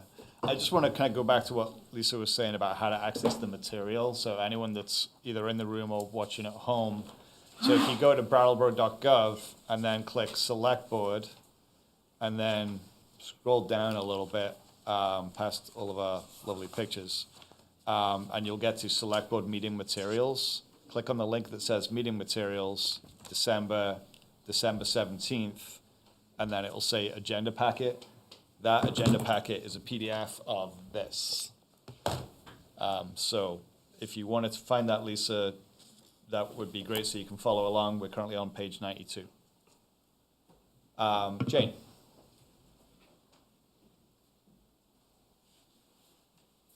Hi, I'm Jane Wheeler, District 8, and just have a question on the Dufura Municipal Center repairs. I noticed the big piece of equipment outside. I'm just wondering right now, if we don't do some of those repairs, is anybody going to get hurt? And is it worth it? Yeah. And also for do less building maintenance at the fire station for $1,000. Let's paint. Really, let's paint and do that, and not have it build up. Thanks. Thanks. John, you want to speak to the municipal center repairs? Yeah, I mean, all of these are about risk management. We may be fine. The department heads are coming forward and saying, we think we can take this risk and take this reduction, and we don't know for sure, but they know the condition of these buildings, and they're suggesting that these reductions are a risk worth taking in order to get the reductions that the select board's looking for in the base budget. Thanks. Okay, any other questions, comments on this little segment? No? All right, so we will move on to number 24. Okay. 24, reduce employee recognition and appreciation organization-wide, saving $2,500. 25, this one's complicated. Remove the Kiwanis Shelter Roof Capital Project by minimizing the Estiville gazebo repairs. So remove it from the kind of capital list, but still do it. Just fund it differently. The idea here is to kind of do a switch, is to move the Kiwanis Shelter Roof Project up, which is a higher priority.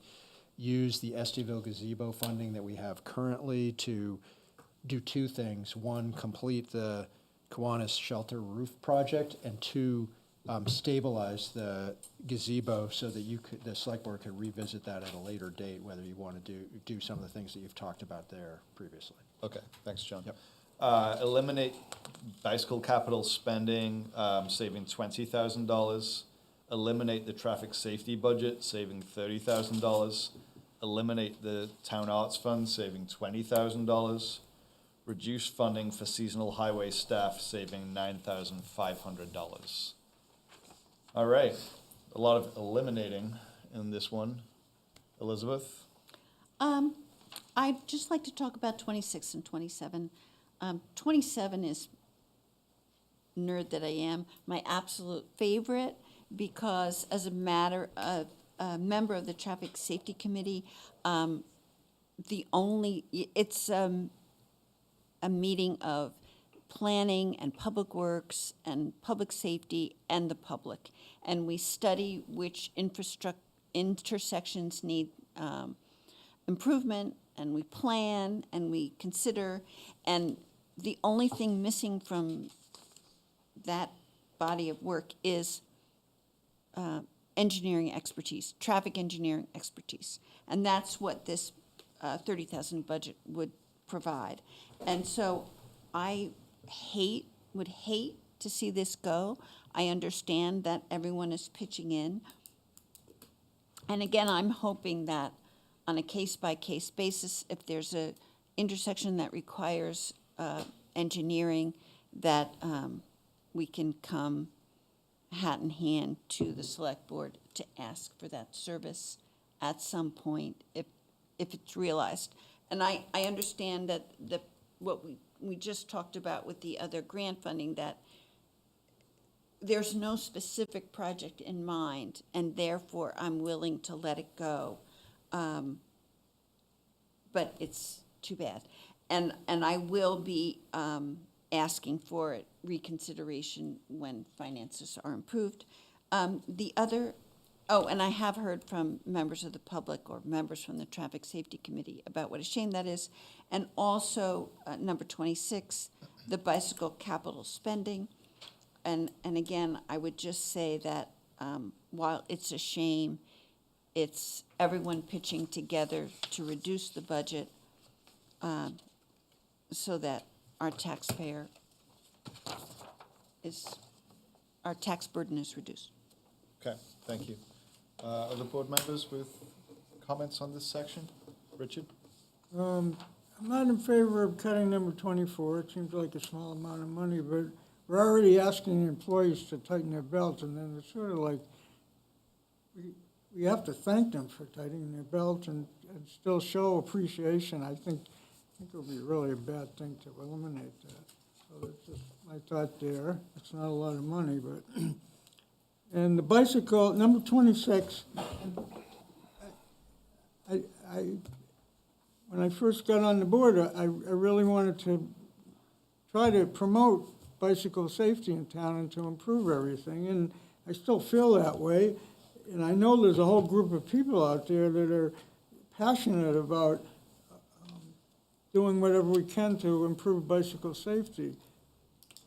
But I think this is one of those items where we have to step back and look at the whole budget and say, if this is going to contribute to somebody not being able to pay their taxes at $20,000, and I know the bicycle people have been waiting a lot of years, and I hate to say, well, one more year won't hurt, because that doesn't help anything either, but that's what I do want to say. So I don't want to eliminate it, I just want to defer it. But I think just as a big picture thing, I think we're obliged to make decisions like that this year. Okay. I feel your pain, Richard. All right. I see those hands, and I will come to them momentarily. The Walk Bike Action matching funds that were appropriated from the ARPA money, we had 290,000 available in FY25. The balance as of November 30th was 290,000 with $100,000 committed, and then there are leftover funds, uncommitted funds from those special projects, totaling 190,000. And I was just kind of flicking through here because I think one of the proposals is to use that uncommitted special project money, and then I couldn't find it. Which number is it? They are in the 5 to 10% reduction, number 43 and number 44. Okay. We've used that. Got it. Special projects funding. So so this balance here would be totally used up. Correct. Got it. Because I was kind of wondering about like the bicycle capital spending and whether some of those special project funds could have been used for that. Because it was a significant chunk of that ARPA money that was put towards Yep. this bicycle spending, significant. And so whilst we're taking 20 grand out of the general fund, 290,000 from special projects in the last budget cycle is noteworthy, I would say. Not only, but you know, it's the same premise of having it available for matching funds. And so when we have a specific project that requires the matching funds, then we can look at it specifically and see if there's any money for it and whether it's worthy action. Yeah, okay. I agree with Richard. I'll just keep going if you don't mind. I agree with Richard about the miserly nature of reducing employee recognition and appreciation organization-wide in a year where we're asking people to accept some lower COLAs and to not do some maintenance on the buildings where they work. I think the saving of $2,500 is not worth it for the loss of good feeling amongst our staff. So I'm not in favor of keeping that in there. Do you want Peter? to have a Yeah. note on that? Sorry? Go ahead, Peter. So I'm not in favor of cutting 26 or 27, to be honest with you. I know that, I think one of the first things I did when I joined the board was we approved the walk bike action plan. And I know, you know, this thing has been kind of a slow turning ship, but heading in the right direction. You know, I think if it were to go to sort of a townwide vote situation, I don't think it would stand, but, you know, so I don't know if we are running that level of scrutiny through this, but I just think, like, when we're talking about traffic safety, we're talking about members of the traffic when they're on a bike. So I feel pretty strongly that those two items need to sort of stand put, and I just wanted to ask one question about 29, reducing funding for seasonal highway staff of $9,500. I'm assuming that is, you just explained to me a little bit, I'm not quite, is this just additional help? Like what they do. Yeah. Yeah. Yeah, this is additional staffing that we hire on in the summer to really serve as labor, day labor, and that helps free up the more skilled staff to do more complicated work. So if we're moving this from, then our skilled labor is doing this work. Okay, so not a fan of that either. Okay. Feel like we're gonna need to maybe go through each one of these and just check in. So, did you want to say something, Franz? You already had your hand up, and then I think you. Yeah, I wanted to chime in with Yeah. Richard's point about Yeah. the employee recognition stuff, and I agree with you guys on that. And, you know, we're getting to the difficult items here, and it's, and relatively sizable items, especially as we're looking forward to some of the walk-bike items that are coming up later. And if we're not going to include those in our cuts, then we're either not going to get to our goal of cutting a certain amount, or we're going to have to find other cuts elsewhere. So that's Absolutely. It's, you know, that's I'm harping on this a little bit, but that's where my thinking is going. I totally agree, and I think, like, what I'm trying to get us through is, what do we feel about these 58 things here? Then we'll see where we're at, and then we'll probably need at a future meeting to take some further consideration of other ways to cut or not cut, you know, and that'll be its own thing. But let's do this first of all. So let me just kind of go back through these. So the employee recognition and appreciation reduction, Richard didn't like the idea of that. I don't like the idea of it. I think Franz just said he didn't like the idea of it. Correct. Liz loves it. Well, no, I don't like it. No, you don't. I went to the Christmas breakfast the other day. It was lovely. But I think we should leave it up to HR to find ways that might be different than this, that we can show our appreciation to staff. And, you know, let's see how this works this year and see if there's other ways that we can appreciate our staff. Okay.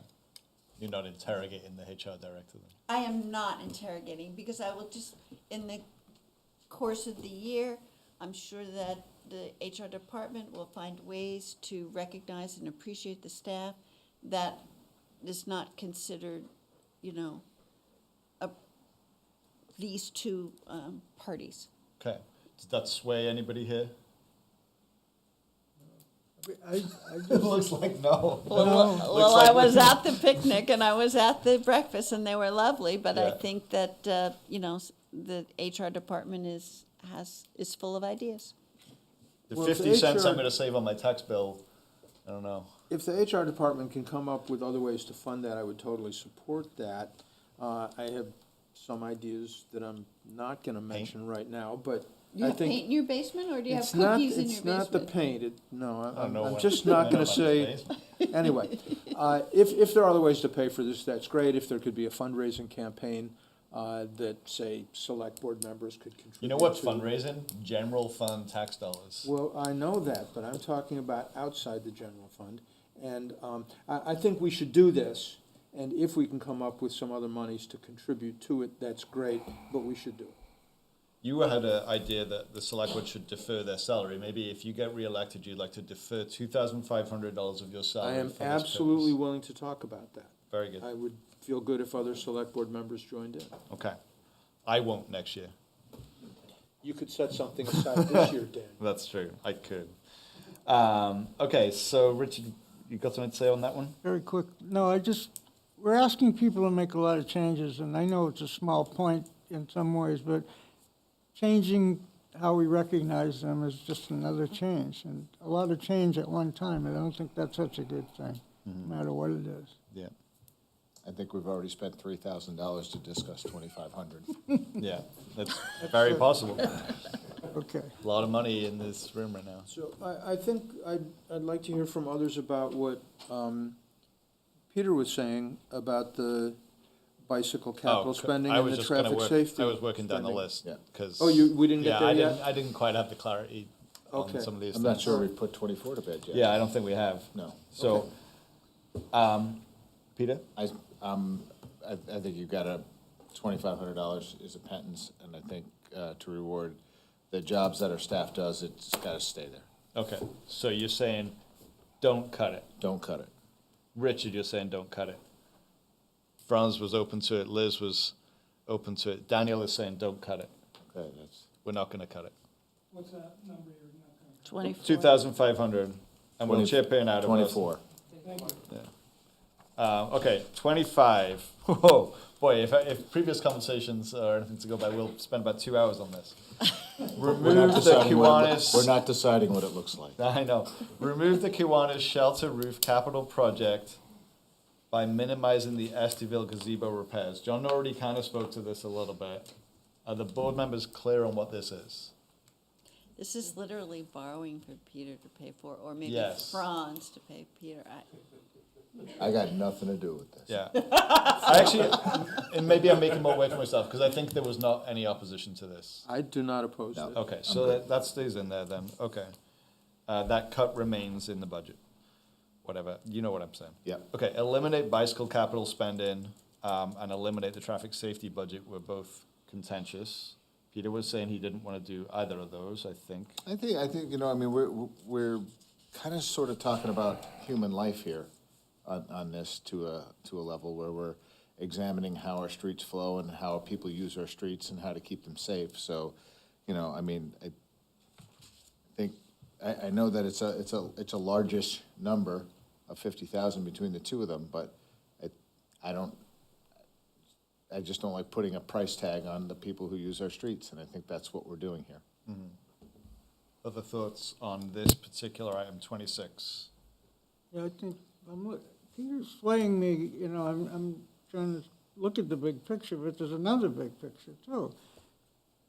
I mean, if we cut this and then somebody dies because they got hit by a car, I don't want that on me. yeah, I don't know, I'm having trouble here, but. I think, you know, it's worth pointing out that, like, up until this moment, there has been, you know, spending an action on bicycle capital. you know, including things described here like, you know, Jesus, I forgot how to read. Additional pavement markings, bike racks, engineering. That work has happened and like is in place on our streets. Our traffic safety department, traffic safety committee does work on this. Our public works department works on this. It's so eliminating this doesn't mean that all of a sudden the town is no longer interested in, you know, bicycle safety. And if I could add about the next one, are we talking about them together? Sure. Well, it's just that it started out at being $15,000, so that would be like one project that I thought was it was key. 10 originally. Yeah, so, you know, we could split it in half, or we could just wait until a particular case arose that required traffic engineering, because engineering is an expertise that we do not have on staff. And so when that situation arises, it would be beneficial to the Traffic Safety Committee to hire someone. But there isn't anything specific now that we can say we need it for. So I would like to cut it, and when the need arose, instead of having this fund available, we would ask for a specific need if it arose. And then how would you fund that need? I don't know. You know? And I think that, you know, sometimes funds might be available, or sometimes it'll be identified as a priority for future discussion. But right now, it's vague. It's a blanket sum in case of need, and the need is not specific. How about we chopped 26 and 27 in half and just reduced them by 50%? That's a That's a good decent idea. compromise. You're a regular King Solomon. That's what they say. Peter, you can live with that? Do they actually say that? I don't think so. No. Would that, I mean, so I'm gonna make this statement under duress, that I feel like that's the way this is gonna go, so sure. okay, you will acquiesce to that. I mean, you don't have to, but it seems like, Okay, that I will. yeah, there's at least 3 people that are willing to do that. So we will reduce these amounts by 50% rather than completely eliminate them. Okay. Oh boy, so that's complicated. All right, so, sorry, I've got to write notes. Okay, 28, we didn't talk about eliminate town arts fund. I don't know, this is sort of dear to my heart. Yeah, We often talk to these folks, and I kind of wonder, Let's cut it in half. have we spoken to them? Have we spoken to the people that run the Town Arts Fund about this idea? No. Because it's, No, we have not. no. Can we name some things that have been funded in this way? Yeah, you can go The on their mural? Was it website. No, I know I know we could find them out, Yeah. but I'm asking, do we actually know Yeah, what so has the been last couple of years, the fund was like there to basically have grant funds for community-based artists in Brattleboro that have like, there's a competitive process to apply, and you know, the people that run the fund make a decision about how much to give. So one of the funds, one of the projects that was funded was the mural in the Highgrove lot. There's a lot of other projects that have been funded, some of which took place at the library. You know, arts ads, like I said, all of these decisions are kind of terrible. This is another terrible decision. That's the quote right there. I can see it now. So You know? I'm gonna be the bad guy and say I think we can live without this. Yeah. I'm gonna see if there's anyone else that's interested in also living without it. Yeah. Yeah. Yeah. I would prefer we just reduce it by 50%. And no one else would, so let it be noted that Daniel Quiff was the champion of the arts for about 30 seconds. Okay, fine. All right, and then reducing funding for seasonal highway staff, Peter spoke to that a little Not a bit. fan. Not a fan. Okay. Yes. This one, my understanding is this one will have an impact on cleanliness downtown. We'll have less assistance to keep the downtown picked up and clean. Okay. So that's the service reduction you're looking at as associated with Well, this. maybe if it I had mean, said that. That is a priority. Yeah. I mean, Yeah. it's So I'm an not- overriding priority, I'd like so it to stay in the budget. that could sink it in my mind.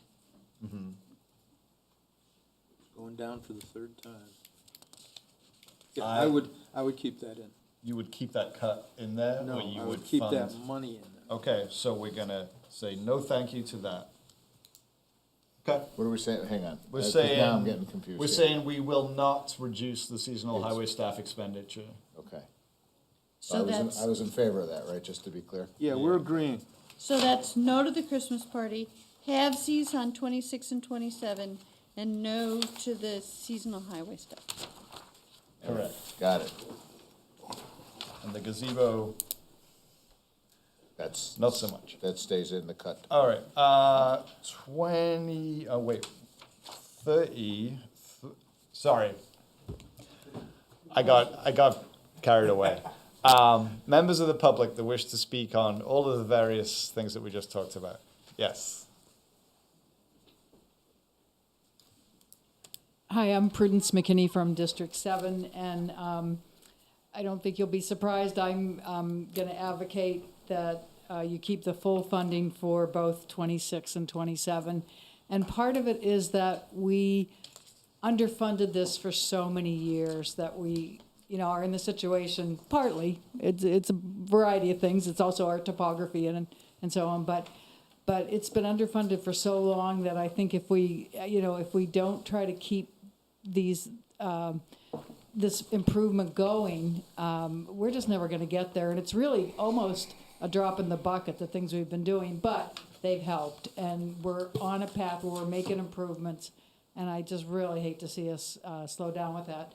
In terms of that engineering, I sit in a lot of the meetings, and Liz, you're great on that committee, and it's just like any time we try to do very much, you do end up having to get an engineer involved to improve an intersection, for example, because, otherwise we could, get into some trouble.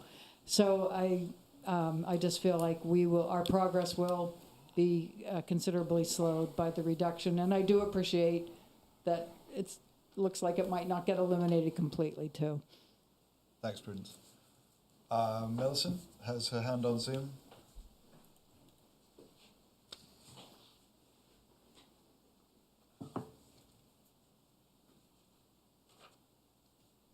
Hello?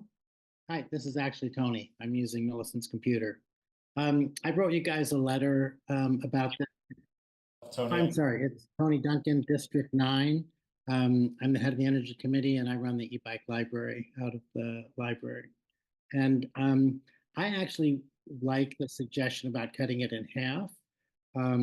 I totally support this. I actually wish we could put a lot more money into it. As the previous speaker was talking about, we've done sort of dribs and drabs, and we really have to make a major social change away from cars. I'm 65. I bike all winter. A lot of people who can use alternative forms of transportation don't. I think there's a strong social, bias towards using cars. As I said in my letter to you guys, the key factor keeping people from biking is safety. People, there's a number of places, I think of Western Avenue and there's a couple of main places where it's very dangerous to bike, and I do it because I'm comfortable and I know how to be safe. I think the idea of cutting this in half for this year, but considering that this is a major, huge issue that the town really needs to commit to in the future, and putting a lot more resources toward. Again, I think we're in this budget crisis. I understand that. I can see that there might be a need for this temporarily to decrease it some. So I appreciate your offer of cutting it in half, but I think we have to make real changes. Climate change is becoming worse and worse and worse, and it's going to have devastating effects, on our community.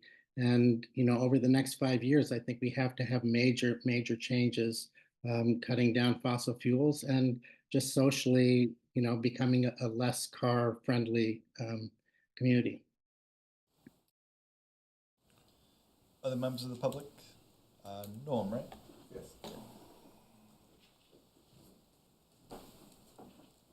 Hi, it's Norm Skorstad from District 8, and I'm also part of BCAT, Brattleboro Committee for Active Transportation. So Daniel, I had a question regarding the ARPA funds. So the funds that you mentioned, ARPA funds, are they dedicated towards the bike pedestrian safety? Is that? They were designated as walk bike action match funds. Mm-hmm. So we had a walk bike action plan. And Yeah. this So would be matching funds to fund things out of that, I guess. Yeah. Right? So in other words, the town would have to come up with the funds to match that in order to get them. Is that Yeah, right? so these are those funds. So if there was a grant for Yeah, yeah. $100,000 and we had $100,000 available to match it, then that would then become $200,000. Yeah.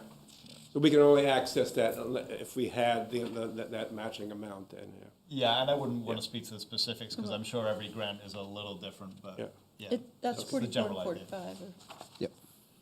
yeah. Okay. So, you know, But some has already been committed. yeah, I appreciate your hard work on this. These are really difficult decisions to make. And I bicycle all year round, and because I do that, I'm more comfortable than a lot of people are. You know, I think, and there are areas that are just, you know, considerably less safe. You know, and we know there are areas that you know that are really difficult for pedestrians as well too. And so there is that factor of, you know, added costs too. You know, it's not only the, you know, the hurt that can be caused, the pain, you know, when when people are hurt on a bicycle or walking, but also, you know, the cost in terms of services too. So that's just another factor to look at, you know, when the safety matters are deferred. And just to kind of echo what the other gentleman said, that piece, I've spoken to a lot of people who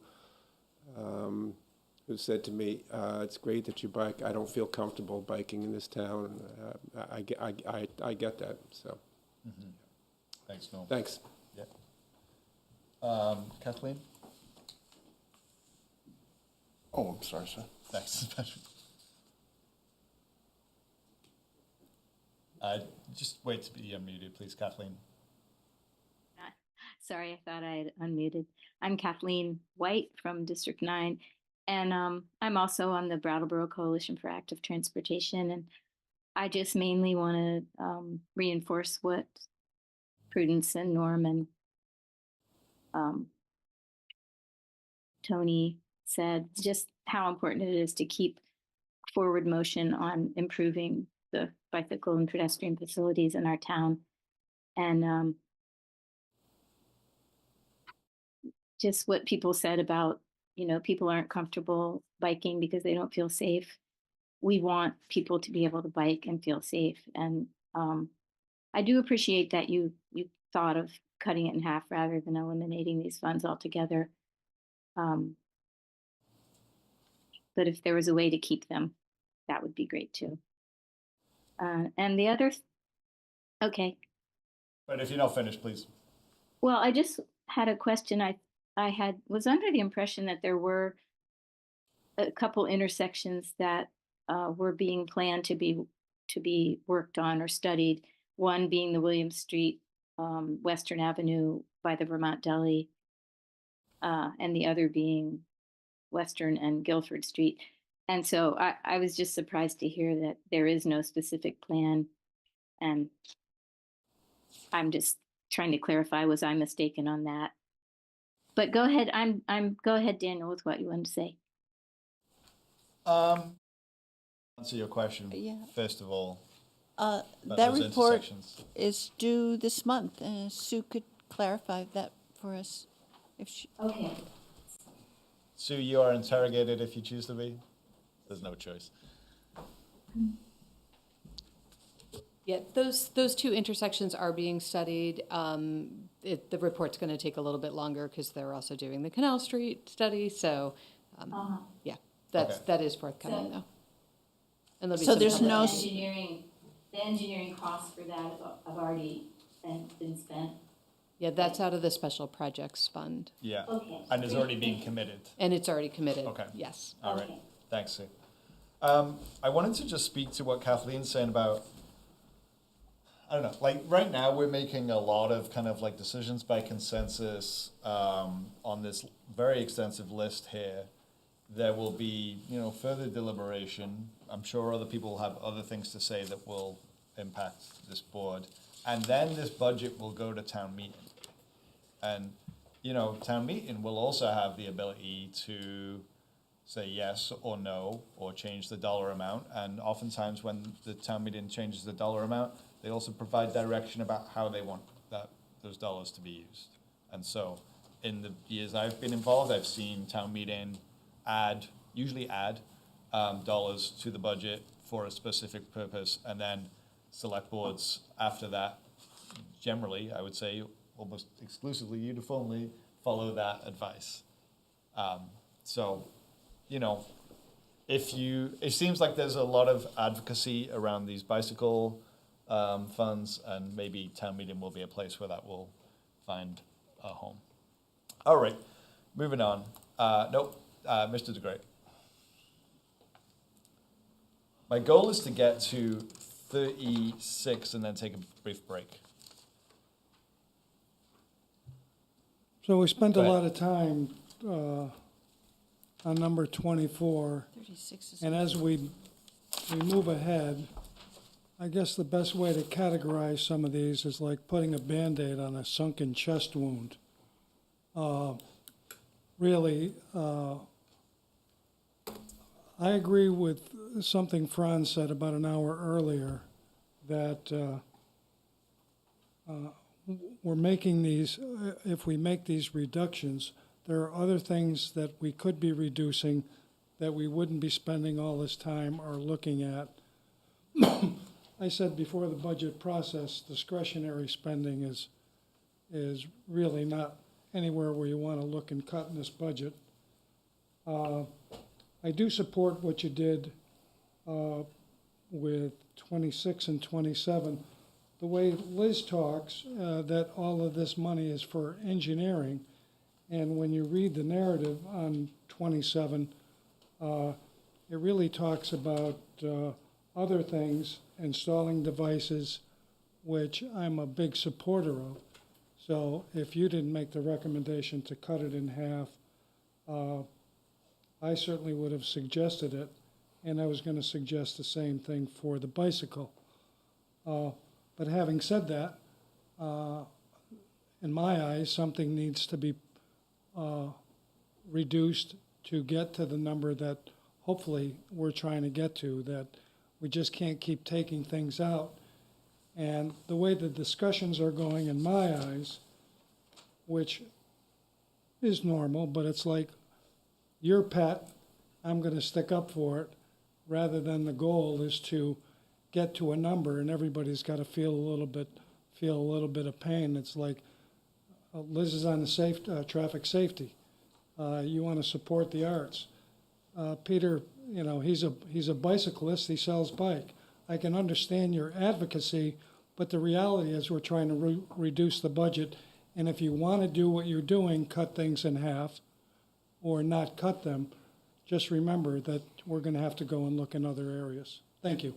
Fine, totally understood. And if the board's only role was to just accept this without thinking about it, we would have done that hours ago. And the board has a role here to actually deliberate on these things. And, we'll get to where we get to, and then we'll need to have some further conversation, right? And that, because people here are sort of mentioning you could be doing other things to cut the budget.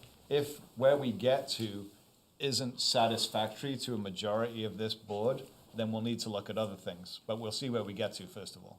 Can I just speak to that briefly? I think, I understand what Dick says at face value. is how it appears. But I think, maybe Liz speaks more passionately about traffic safety because probably on this board, she's the one who understands it the most. Maybe I speak more passionately about bicycles because I'm probably the one on this board who understands them the most. So and how those integrate with our community are a key part of the decisions that are being made here today. I believe. I didn't advocate for the bicycle piece of this because I sell bicycles. I advocated because I believe it helps Brattleboro as a goal be a safer community, as I did with the traffic safety budget and these things being cut in half. So I just wanted to clarify that I'm not making these decisions for financial reasons. I'm making them for community reasons. Got it. I wasn't implying. Yeah, got it. I totally understood. Thank you. Okay, so let's move on to 30 through 36. All kinds of delight on this page. Okay. It's just gonna get better. I know. Number There's some 30. good things on here. Reduce the library budget for reference resources and books for adults, saving $5,000. 31, reduce spending on street signs, saving $1,500.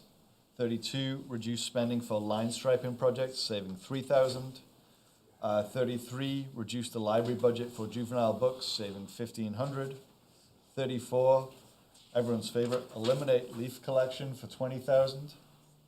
35, capture skate rentals as skating rink revenue, adding $9,000 of revenue. 36, generate pay-as-you-throw revenues, adding $309,000 of revenue. Elizabeth. So there's some good things here. Oh, you're right there. The leaf, I don't bag up my leaves. Leaves are valuable and I use them as compost. So, that's $20,000 right there. But the interesting thing is in my discussion with John Potter about the street signs and line striping, he mentioned to me that the state was doing a lot of paving of the roads themselves. And in that process, there will be the state adding street signs and the state doing the line striping. So it's not as bleak as it would originally look. And so I'm comfortable with those cuts. And also, I think, we spent so much time on the solid waste plan, and I think we really need to understand that these pay-as-you-throw revenues are being put back into the budget, and we just need to recognize that and, understand that it was a big loss in our revenue in the first instance in the base budget, and now it's being returned. Okay, thank you. So you're saying you're happy to accept all of these cuts? on All of this these. page? Okay, other members? Oops, Richard? Yeah, I'm willing to accept them, but I have one question, 34. Do we have any numbers on how many people or how many bags during a leaf season we pick up? Sure, No, we don't. maybe not right now, but we don't know that number? I'm not sure that we do. And how many leaves per bag? Oh, a lot of them. That's a good, you could win a prize. Richard, so your question is how many people would be impacted by eliminating leaf collection? Yeah, and whether it's gonna create a mess in town. Just because my neighbor puts out 20 bags, that doesn't mean everybody puts out 20 bags. Yeah, So- put out 0. Yeah, so I just want to know if it's going to create a problem if we don't do it, where are people going to come? Certainly to one way to this? find out. Compost. Well, they have to buy the bags, right? It's not something I do either, but is there a way to generate the revenue that's required for the program by adjusting the price of the bags or something? There's these yellow bags and there's purple bags and there's hanging around. So it seems I don't like think we sell. there are We don't. questions about We this. don't What are the sell those questions? bags. No. So, Yeah.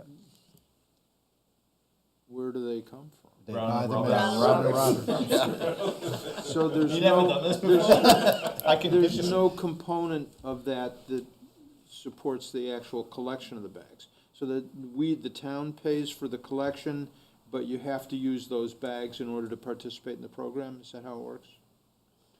you have to put your leaves in in a bag, A compostable bag. a compostable bag. So you So a can, paper bag. okay. What brand of paper bag? No one cares. It's a brown one. Yeah. Thank you. Okay. Or you can just mulch them like a. Do we have any more questions about eliminating leaf collection? Seems like there's a lot of interest. I see. I could Is there keep it here for a anyone who little wants longer. to speak in favor of leaf I'm gonna collection? just speak if you don't mind. No, yeah, that'd be thank great. you. I feel like this will be extremely unpopular. Just because some of the select board does not bag their leaves does not mean that there is not a need for that in the community. And people have different homes, and some homes unfortunately have big trees hanging over them that produce a lot of leaf detritus. I was also like confused because I could have sworn that our contract with our solid waste hauler provided for this. And like the contract that we just kind of agreed to sign would also provide it? Yeah. So we're just saying we would slightly adjust that We would contract? back that out, and Casella has indicated that we would get a credit of around 20,000. I don't know if this could be the exact number, but Yeah. if you want to eliminate this service. That's the whole thing, is just starting to look at service reductions. We got to look at service reductions, or you're not going to hit your goal. Yeah, thanks, John. Yep. Yeah, fair. I mean, I'm not in favor of it. Maybe we could hear a little bit more from folks in the coming weeks who would be incensed, or maybe the rest of the board is fine with it. Are you inciting the public, Yes.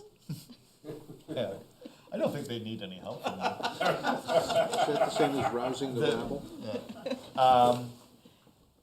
Are we saying we're good with eliminating leaf collection? Yep. Kind of looks like we are. I'm not, but that seems like that's not the prevailing way. Break? No, I think we need to keep going a little bit longer. So does anyone else have comments on this section? Franz? Yeah, I think the pay-as-you-throw is really important. We should definitely get that revenue and put it in the budget. I agree, and I think that the devil will be in the details, you know? So we'll see what happens. But for now, let's at least explore it a little bit more. And that's the end of the 5%. Okay.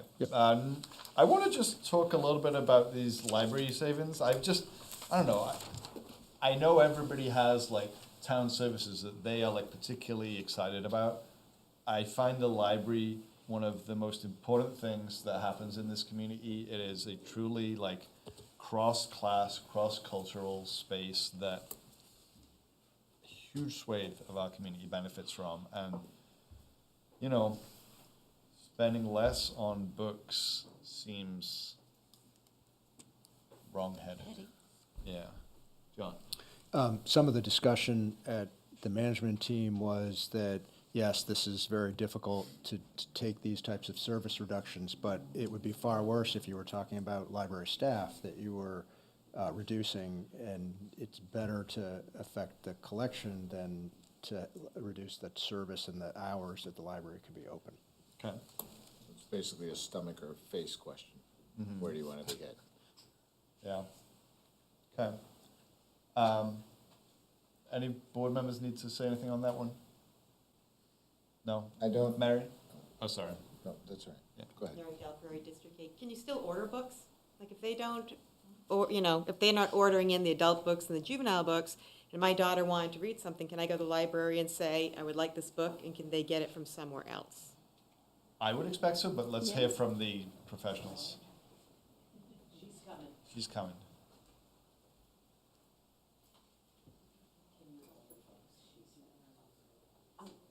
Yes, sorry, I couldn't hear the question.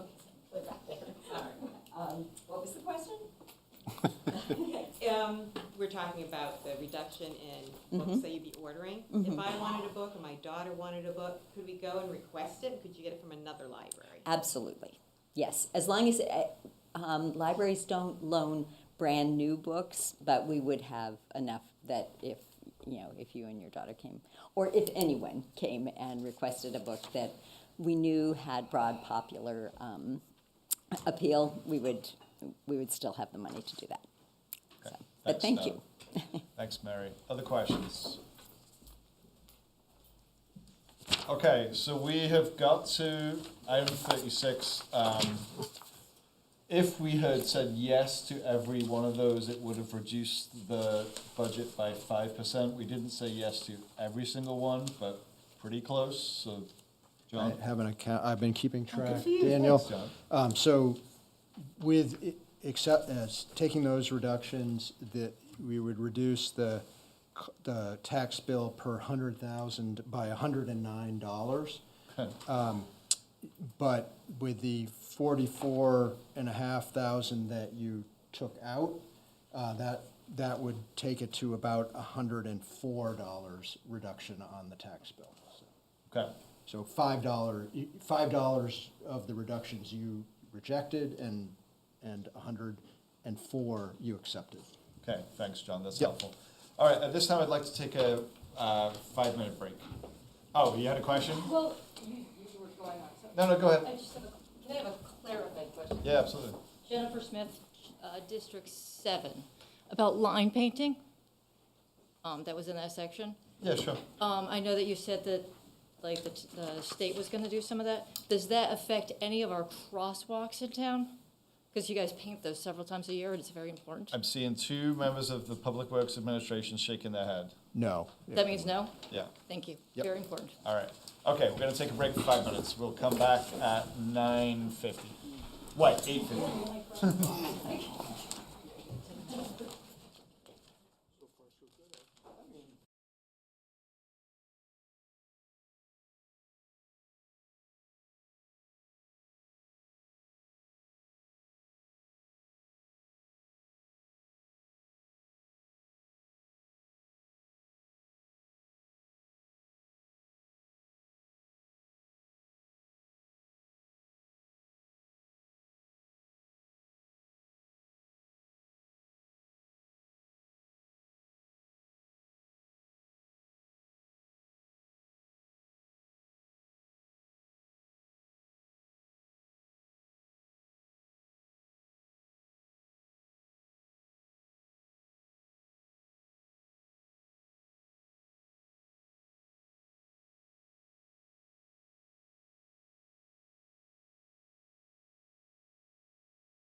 Okay, so we're gonna return from our break, and we are now into territory that, can lead us towards a 10% reduction in the budget. And so we'll just take the same approach that we've been taking, and as it gets later and some of these decisions get more difficult, things might get more challenging. And so I would just kind of encourage us to, I don't know, not be too hasty maybe. Maybe some of these things need to come back for further consideration.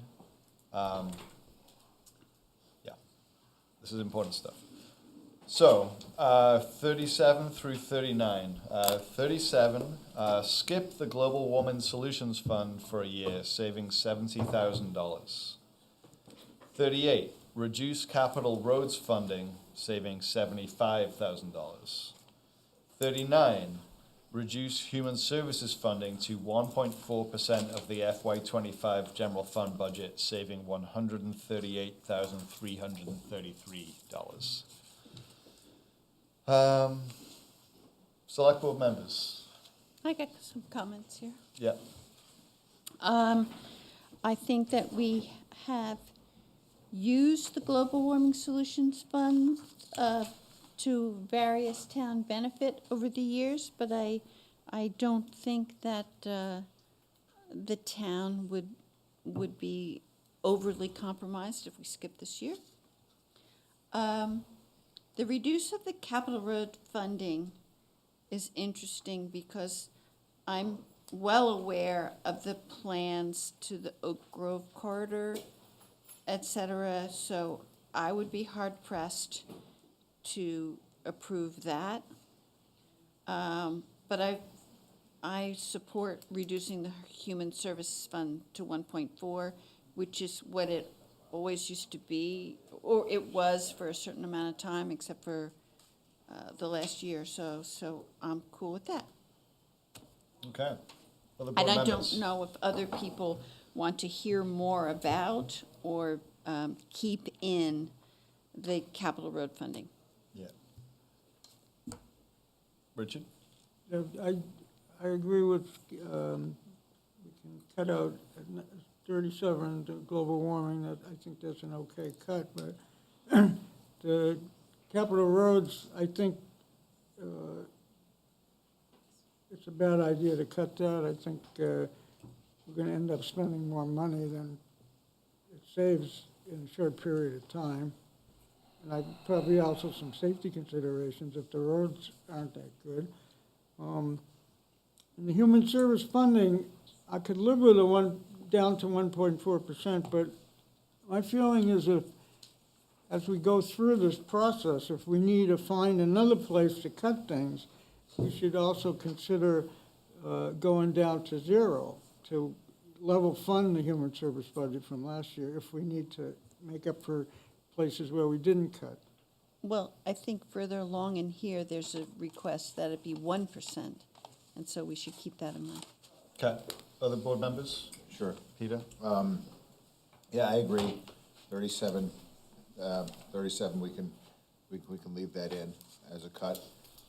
Reducing capital roads funding is a terrible idea. It's, nothing personal. I appreciate staff proposing this as an option, but what you don't do now, you're gonna pay for threefold somewhere down the line. So that's just pouring good money over bad. And I'll fall in line with whatever this body feels about 39, but I think I'm gonna talk a little bit more when we get to that 1% level. Yeah. Okay. Franz? Yeah, the Global Warming Solutions Fund, my question would be, what kind of savings might we see as a result of spending that money? Especially producing energy, solar panels, things like that, or reducing energy consumption. So there's an offset there that I'd be interested in knowing more about. If that's going to generate enough to cover it, well, then I'd say let's go ahead and do it. And if it's not generating a lot of money in the near future, then I'd be more inclined to go along with what's been said already. You want to comment on that? I do.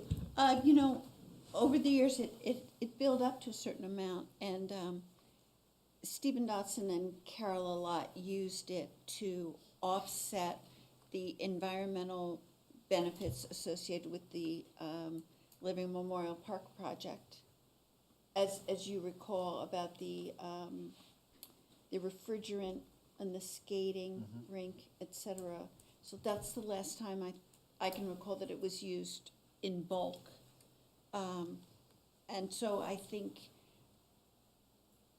deferring for a year is a decent thing to do. Okay. I would like to hear more about it. Who is best placed to speak on? And future projects, and that's what's listed here, is future projects. Well, I would be interested in projects that will fall within FY26. Right, but just what the impact will be. I mean, I'm sure Sue could talk to this a little bit, but I'm sure we don't have a business plan developed for this spending. To do that would be a significant undertaking, to develop that sort of information. So I think it's it's kind of like going to be a feel thing on this, if you want to make this call or not, I think so. Okay. Sue, is there any more information you want to give us? Yeah, so some of the recent uses of it were, I think there was some of the funds were used to purchase an EV vehicle, the difference between a gas-powered and an electric vehicle for the police department. Some of the upcoming projects include looking at solar installation on the library roof. That actually, the roof was just reviewed last week with some funds from the Global Warming Solutions Fund. And possibly some ground-mounted arrays at the wastewater treatment plant and some other facility improvements there for energy efficiency, and electric vehicle chargers as well on municipal facilities. So don't have exact timelines. Some of them are lining up other pieces of the funding and possible tax credits. But those are kind of in the queue of projects to be done. And the Global Warming Solution Fund is a piece of that funding stream, not the only source. Typically, so it pays the difference. I'm not sure about the library solar project. I think there's not enough funding in the grant that they have to cover it. So in that situation, maybe the request would be to fund that project. But typically, we're looking for grants to use it as a match. Yeah, okay. And there is a balance Patrick, of funds in there. Do you see this? So what would be the financial impact of either maintaining the Global Warming Solutions Fund or stripping the money away in terms of, say, the library project? Would that be generating enough electricity to make a meaningful contribution to funding this? I'd have to get back to you on that. Okay. I just don't have that off the top of my head. But what I would say is there is a balance in the Global Warming Solution Fund. So there is funding there to do some projects. We can bring that back for you. Okay, that'd be great, thank you. And I want to remind my fellow board members of the political implications here, because this was funding that was actually doubled by the last town meeting. And there was a significant debate about it. And I would imagine by eliminating it, you can pretty much guarantee that you'll have that same conversation again this March. But that's, it's the way it goes. Maybe not. Yeah, maybe not. Yeah, true. Right, and the context is different. Thanks, Sue. Appreciate that. Reducing capital roads funding is something I'm not in favor of either. Skipping the Global Warming Solutions Fund, I think it's good that there's a balance in that fund, right? We're not going to zero. I don't love it. Seems like my colleagues are willing to accept that cut. So that's what will happen, and we'll see how town meeting feels about it. The human services funding reduction is another thing that we will have a massive fight about at town meeting. And I think it's important context that this year we have significantly larger requests for that funding than in ever before. I believe the number they've been talking about is about 700,000. I have also gone on record saying that I think that maybe the way that the funds get allocated could be, rethought.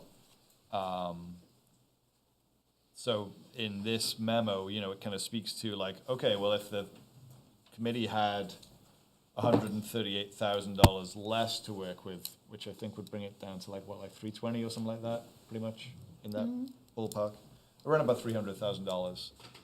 They would then need to prioritize those funds, and that is like very difficult work that we're asking that volunteer committee to do.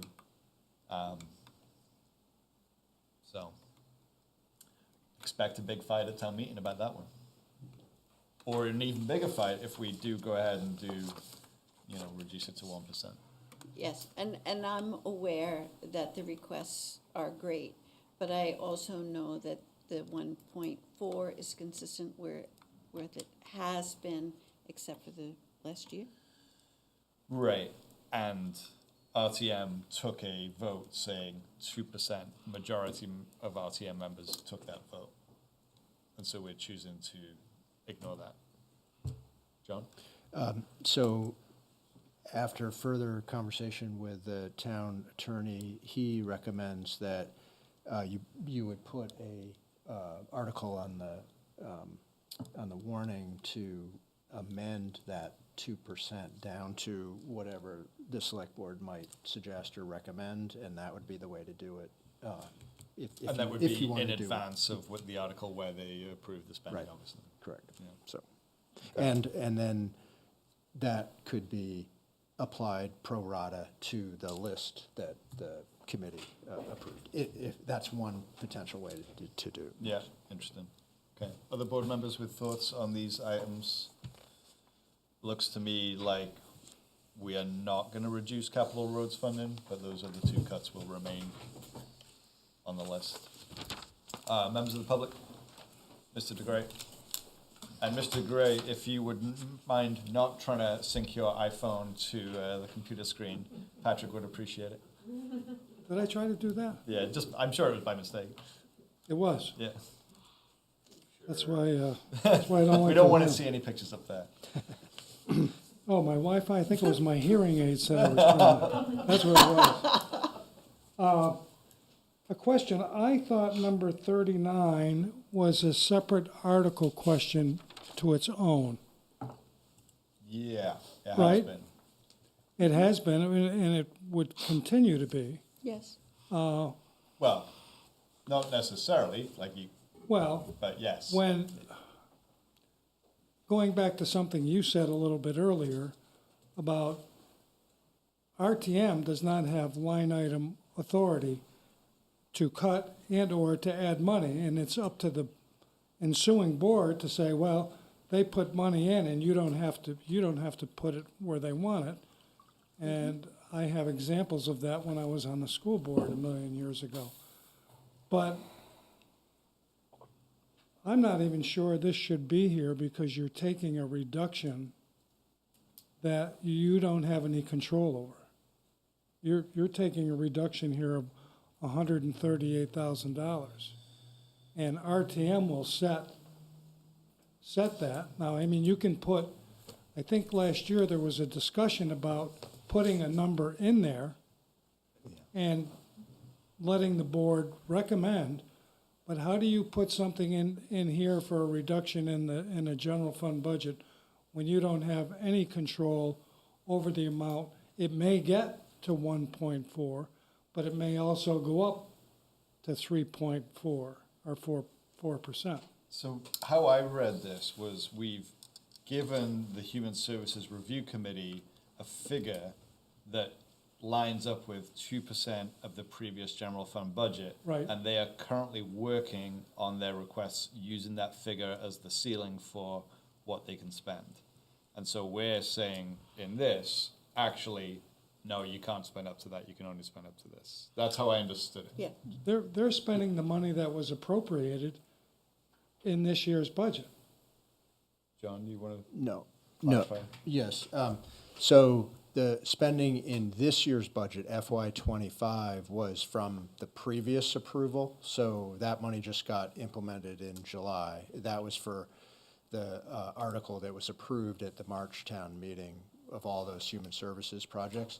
Then the other article at town meeting was to direct the select board to put 2% of the FY '25 budget into this FY '26 line, so that you would then be spending 441,000 or something on human services in the FY '26 budget, the one we're working on right now. Is that helpful? Yeah, So there'd that's be- how I understand. There'll be two article questions? There Yes. could be, one could be, as I was mentioning before, like an amendment to that 2% guidance that town meeting gave last year, if you wanted to reduce it. And then it could be a secondary question of what to do for FY '27. But the money, now, Go ahead. so the money that's, I'm a little bit confused. Yeah, that's okay. Because the money that was raised, that was approved in March, okay, is for this year's distribution, Correct. correct? And that's already been. And that's done. It's been done. That's done. Yep. And so when we go in March again, this is what we're talking about, Yes. right? I mean, Yes. that's what I'm talking about. If you can add clarity. And so when I see you here taking, when you're trying to reduce that to, take a what, $138,000 reduction, how do you do that? How do you do that when you don't have any control over that line? And, because it's an article question. And so, Yeah. That's what I'm saying is RTM directed the board to put this 440,000 into this budget. right, They could do an article at town meeting to reduce that guide, to ask that question, will you reduce it to 1.4% or 1% or whatever the board wanted to put in there? If they approved it, then that would lower the tax rate in this budget that we're building right now. and the flip side is if they don't, then all of this hard work is for naught. We'll see, yeah. Because our tax rate is, so people understand, is an accumulative total of all the financial implications at town meeting. It's not just the Yes. general fund budget. Absolutely, yeah. Franz? Yeah, but it's also the case that town meeting can change the amount of the general fund budget as well. Yeah. They, as we've discussed, they can't direct exactly how it gets spent, but all the budget items are subject to town meeting's action. And the key here is that there are two articles, one of which is what the spending will be for the subsequent fiscal year, so in this case for FY '26. But the other article is to tell us how much to put in the budget for FY '27. So at last town meeting, the town meeting passed the amount to be in the FY '25 budget and told us how much we should put in the FY '26 budget, which is what we're talking about now. But I would say we don't have to do that. I don't think town meeting has the authority to order the select board to do something in a subsequent budget year, because by the time we vote on that, it'll be a new bunch of town meeting members. So I think it's perfectly legitimate to have those two articles, one of which sets the budget for the human services budget, in this case, for the subsequent year. One is advisory on the select board to give advice to a town meeting group that doesn't exist yet. So that's an okay thing to do. Personally, I feel like it's kind of an unnecessary exercise for us to try to tell town meeting, well, we want you to tell us that we should put this amount in the budget a year from now. Great. So this whole process, to me, doesn't really make sense. I get kind of why it's there, and it does sort of help us establish the amounts, because it then goes through the Human Services Committee, blah, blah, blah. But the point is, what we're doing now is we're talking about what to tell town meeting to tell us to do in the subsequent budget year. Noted. Great. Let's hear from these members of the public who've been waiting. David.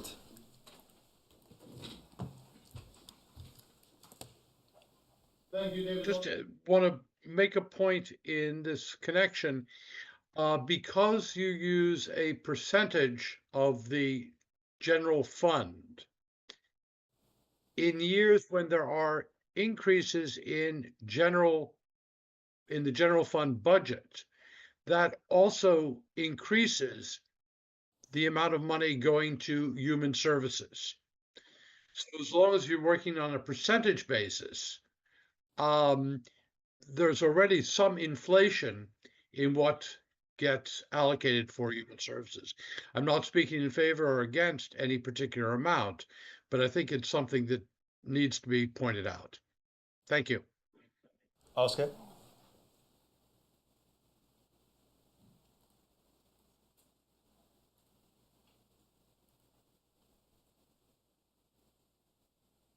Can you hear me okay? Okay. So this applies, yeah, Oscar Heller, District 9, member of the Finance Committee. This applies to 37, but also sort of generally to this document. I want to say, like, I know this is a really difficult year and really tough stuff that you are wrestling with, but I'm a little worried about the number of, maybe this has been addressed, so apologize if it has, but I'm a little worried about the number of things on this list that are explicitly 1-year savings or deferments to next year, or split the cost between this year and next year, or are using one-off sources of funding that won't be renewed. And I feel like by doing that, you're not really grappling with the real part of the budget crisis. And if we defer hiring a person to next year, we'll just have to eat the remainder of this budget increase next year instead of this year, and go through all of these painful decisions again. So that's just sort of a general worry I have about this discussion. It feels like, I don't know, it just feels like a lot of work being put into stuff, a lot of very temporary Band-Aids. And I'm worried about that. And I also would not want to just push off the really difficult decisions for a year, because I think that'll make them even more difficult. So that's just kind of what's on my mind as I'm following this discussion. Thank you. Great, thank you. You heard that comment has been made at other times in this meeting as well. So thank you. Board, are we good with where we landed there? I think the questions around RTM's direction is, worth thinking about. It was direction. So we're gonna keep the capital roads money in the budget, but we're gonna skip Global Warming Solution Fund, and we're gonna reduce Human Services funding to 1.4% of the FY25 general fund budget. Looking for some affirmation. Yep. Yes, Yes. yes, yes, yes. Good. Okay.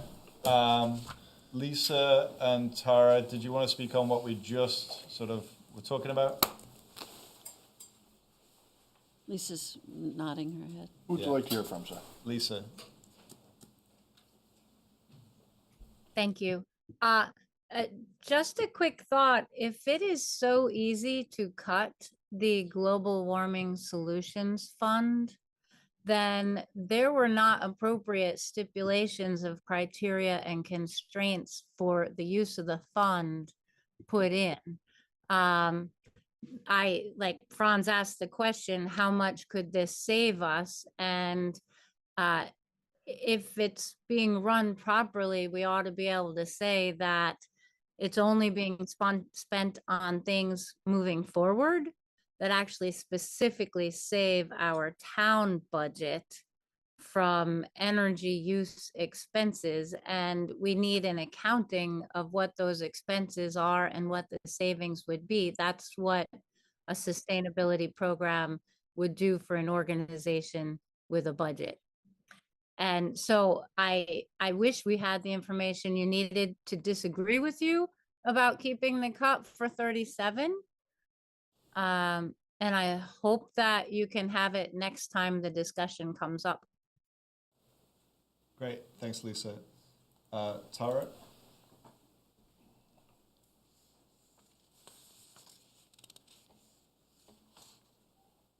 Hi, thank you so much. I'm witnessing you. This is really hard work you're doing. It's very similar to what the Human Services Committee had to do in looking at 53 applications. I serve on the Human Services Committee. So I'm really intrigued about, I'm confused. So if you're saying that you want to go to 1%, does that mean the work that we're doing and the recommendations we're taking to the RTM this year, that might get kicked back and we'll have to make decisions based on 1%? Can you clarify that? Or is it going forward into the next Human Services Committee work? So my understanding, Tara, is that the board just majority of the board was in favor of reducing it to 1.4% of the FY25 budget. And so how I understood that was that you would have less to work with this current cycle. Is that accurate, John? This current cycle. If it was approved by RTM. Yes. If RTM approved that decision, then yes. So I actually think that Tara's point is fair, because that committee is actively doing its work right now. They've got requests of over $700,000. They're working with a little under 500,000.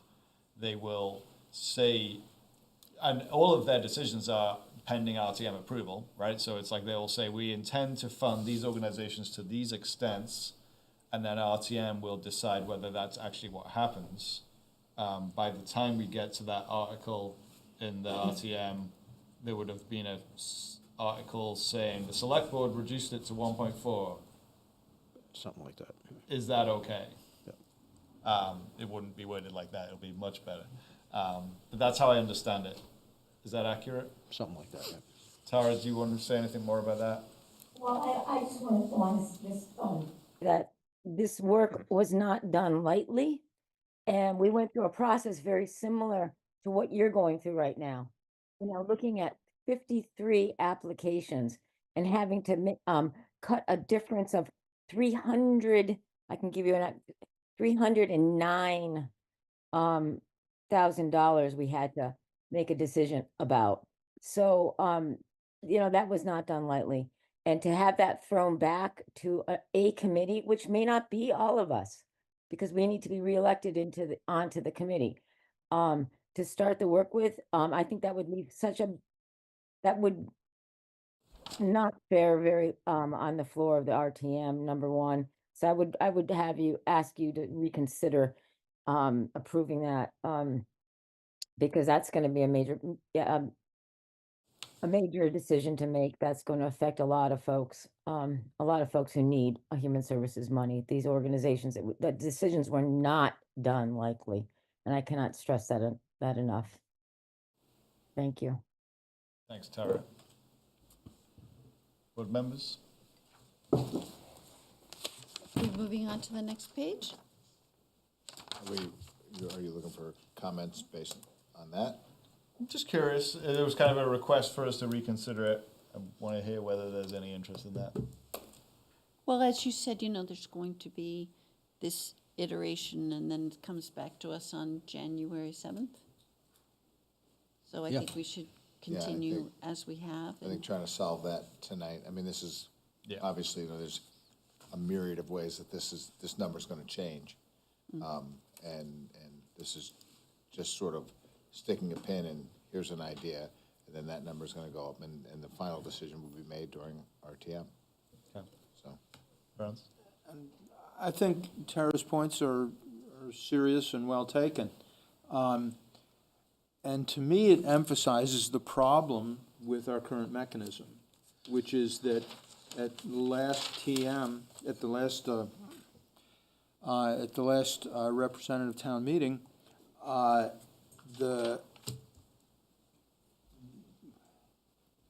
we were told to put this amount of money in for a subsequent year. And so now we're changing our minds about that. But to me, the problem is that, this should have been part of this budget year. Now, that creates problems with the Human Services Committee allocating the funds because they don't know how much to allocate. So, there's kind of a reason that we do it that way, but then if circumstances change, if, the fiscal picture is different now from what it was last March, and we're saying, hey, we need to make an adjustment here, and Tara's committee has already done all this very hard work, and now we're changing the rules in the middle of the game. So, I don't know, to me it argues for coming up with some other way of accomplishing this. Sure. And I would say if I was on the Human Services Committee, I would submit the recommendations of the committee to the select board, regardless of this conversation tonight, because that is not a done deal. Anyway. It does seem like an unfair way to allocate money. I will agree in part and parcel with what Franz was saying. It's not fair to the people who've been doing the work, but again, this number could change 100 more times. Yeah. Okay. Let's move on for now. We can always come back to that. And like I say, as we're getting later on in the evening with these more difficult decisions, I don't know, I think we might need to have some of them come back to us. Sure. We are on number 40 of 58. I don't see us getting past 52 tonight, so let's see if we can get to it. So number 40, reduce the project care contribution, saving $2,000. 41, split fire car 2 between FY 26 and 27, saving $37,500. 42, split the 2015 park truck between FY 26 and 27, saving $27,500. 43, pay for ambulance replacements with uncommitted special project funds. Saving, I guess. $141,725. 44, purchase HD 18 backhoe with uncommitted special project funds for $161,000 of savings. 45, switch the ASL service to advanced captioning at Selectboard meetings, saving $11,000. Elizabeth. Number 40, $2,000. I think we should find that money and keep it in the budget because project care is very important, and it's really paying people from Turning Point to bring people to their appointments, and it's we worked in our tenure to add that money to the budget as a consequence of the community safety, and I think it would be mean-spirited of us to take it away. Okay. Other comments? I'm fine with everything else. Okay. Franz? Mean-spirited and short-sighted, I think. When someone finally reaches the decision that they are ready for taking new measures to deal with situations that they find themselves in, substance abuse disorder in particular, that's a strike while the iron is hot moment. That is not a time to go scrounging around in the sofa cushions for money. That money needs to be available. Okay. Other comments on these items? The rest of Franz? the page, Franz? Anything else? I don't know. Well, that's fine. I think switching to captioning is really appropriate. That actually enlarges the number of people who are capable of benefiting from the service. There's a lot of folks out there who, like me, get hard of hearing later in life and are not going to learn ASL. So I think this is actually a better service. Okay. No offense sorry, gang. to our people. Richard? I agree about 40. I don't think we should cut that. Okay. like that's 42, from what I understand, if we don't appropriate that money, we Which run. number, Richard? 42. Which number? 42, if we don't appropriate that funding, we run the risk of not having a plow serviceable to plow the area where the ski area is and the skating rink, and people won't be able to get to it. From what I understand, that's the town, the DPW doesn't plow that part, so if this, and then if we don't give them the money, they're gonna probably have to put some money into it to repair it, which could end up, then we'll end up spending more than what we need to spend if we don't do it. So what I'm saying is, I don't think we should cut it. Okay. Anything else? No, the rest of it I'm okay with. Okay. Peter? I'm good. Okay. Good with it all. Franz? I'd like a little clarification on the point that Richard just brought up. We're splitting these two cars into two pieces for 2 different years. Does that mean, in a sense, that we're expecting one of them is going to need replacement this year and then the other one next year, but we don't know which is which yet? I don't think so. So how's it actually going to work? It's going to take us 2 years to fund the projects instead of 1. We will request the second half of this funding for FY '27, so July 1st of 2026, we would have the funding to replace these 2 vehicles if the board and town meeting approved both budgets, 26 and 27. Yeah. So in other words, you're going without vehicles for the upcoming year? We would keep the current vehicles Well, and hope that I'm they. sorry, yeah. That's right. Keeping the So- current vehicles and Yep. not purchasing the new ones needed for a whole year. So the money would really just be sitting there, budgeted but unavailable. Oh, it'll be in the capital fund, and it'll be allocated to this piece of equipment to Right, replace but we it. wouldn't be able to spend it until It's the fully following funded. year. So I'm just wondering about the mechanism.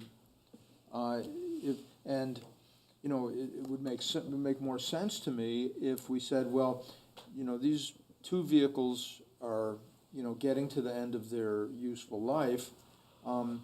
We think they may make it through, they may not, but let's allocate the money that could be used for replacing which either one of them goes first, but then we'd be able to spend the money if we needed to, as opposed to having the money just sitting there and unavailable until the subsequent year. Okay, I think I hear what you're saying. You want to merge them Saying, like, and split it. Fund the most expensive one fully in this capital and identify it as either this or this. Yeah, something Is like that what that. I mean, you're that would, saying? Is that doable? I don't know.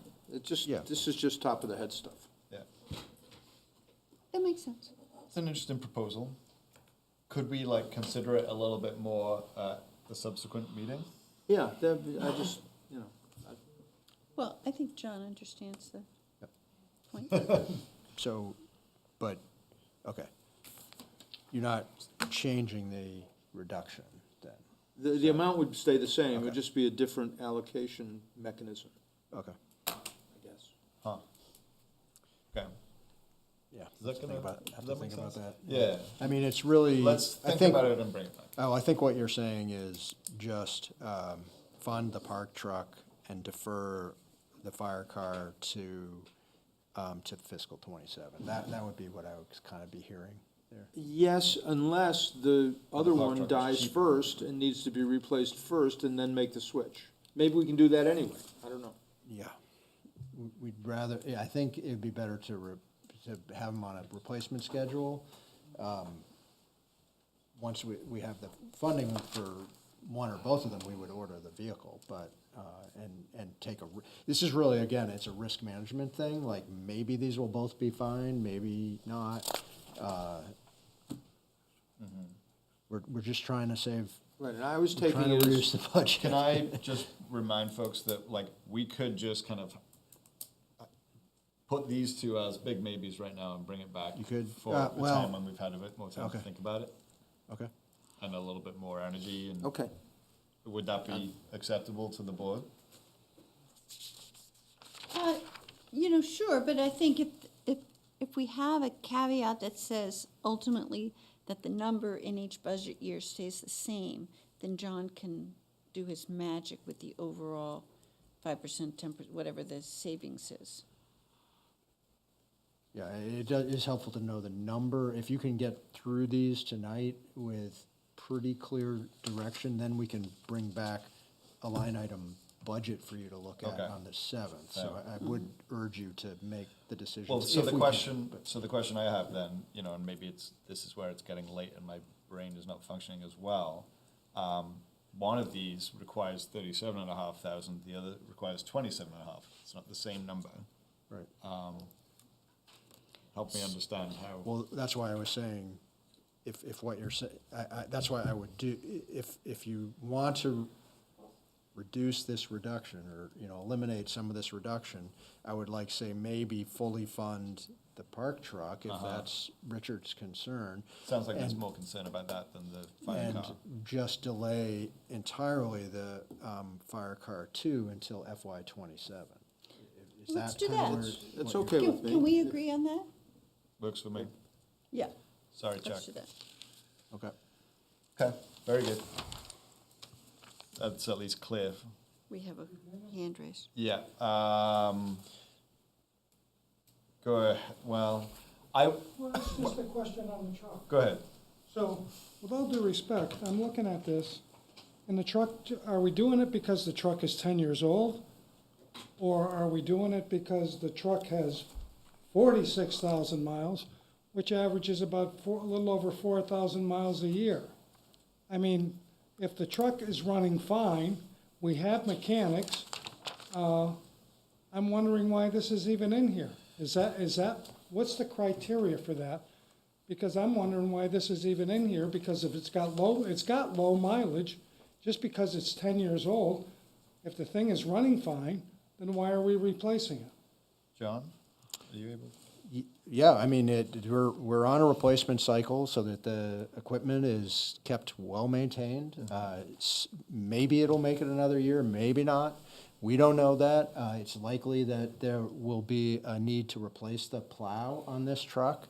It doesn't make sense to replace the plow on a truck that's gonna get turned in the next year. That's kind of a waste of money. We won't see that come back in a trade-in very well. I mean, there's a lot of issues to balance here. I really rely on, the department heads to make these recommendations. This is what they're recommending. I think it's a good idea. I think we should just do it. If you want to play around with which vehicle stays, in the budget and which goes to the next budget, I think there's options to do that, but it's really up to all of you. I'm fine with what we just agreed upon. Me too. I'm not asking you to I'm just asking you for a vehicle that Yeah, has yeah. low mileage. I understand. Do you want to come to the mic if That's you're going to speak? all. Yeah. I heard John's explanation. I'm good with that. Okay. So, where were we? So I heard a lot about Project Care, so we're not going to do that reduction. We had a little conversation about the splitting the two costs of the vehicles. I haven't heard anything about using these uncommitted special project funds.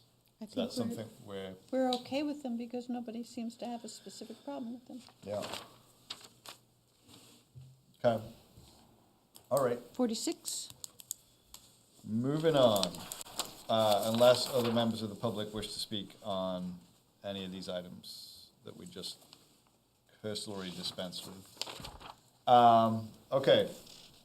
Seeing none, moving on. 46. Increased daily admission at the skating rink by $1, bringing in $10,000 of revenue. 47. Reduced snowstorm cleanup, saving $8,000. 48. Further reduce police department expenses, saving $11,900.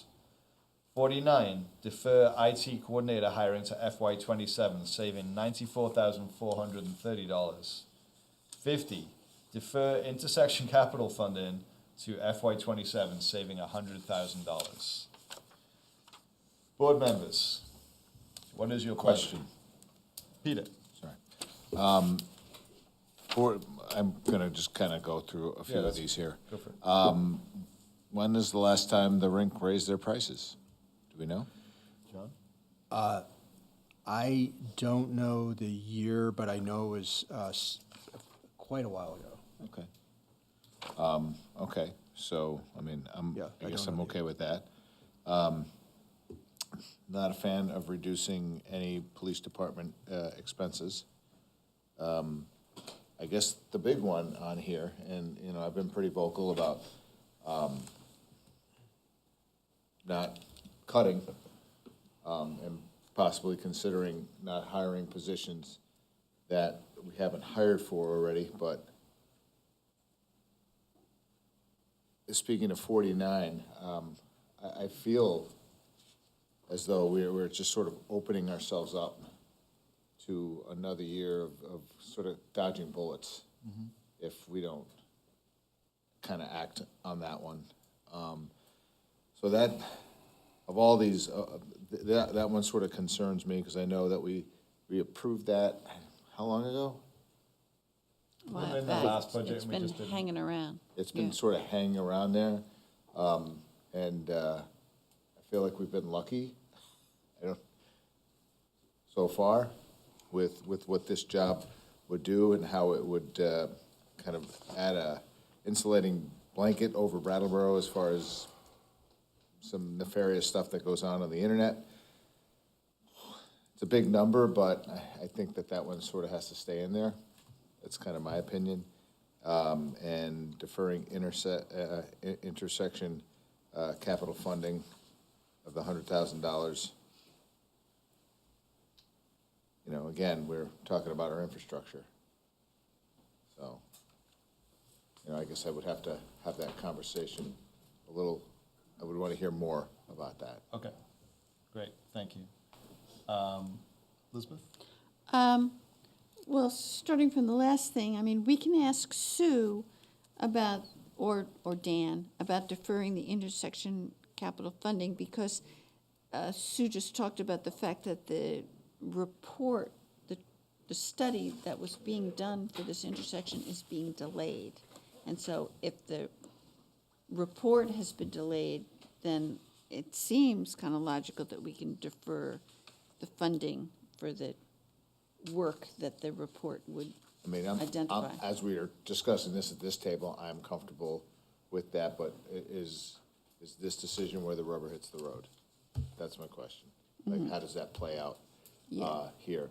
As just this body can say, yep, that looks good, but how does it play out to the people who actually have to watch it unfold? Well, so that's why I thought we could ask them. Sue, or whomever. Dan. Sue and Dan. Get Dan Come on, in here. Dan. You Come haven't on, had to Dan. do anything, Dan. You've been You hiding just sit in the back back room and smile all Yeah. night. I saw you shake your head once, but you got to sit here in the spotlight. I didn't hear your question, Okay. Liz. What is the question? Question is that you had said earlier that that whole William Street study had been delayed. And so if it's been delayed, then the results of it have been delayed, and any planning associated with what that report would entail could also be delayed, as is proposed here in item 50. Well, I think the report will be finished by the spring, so.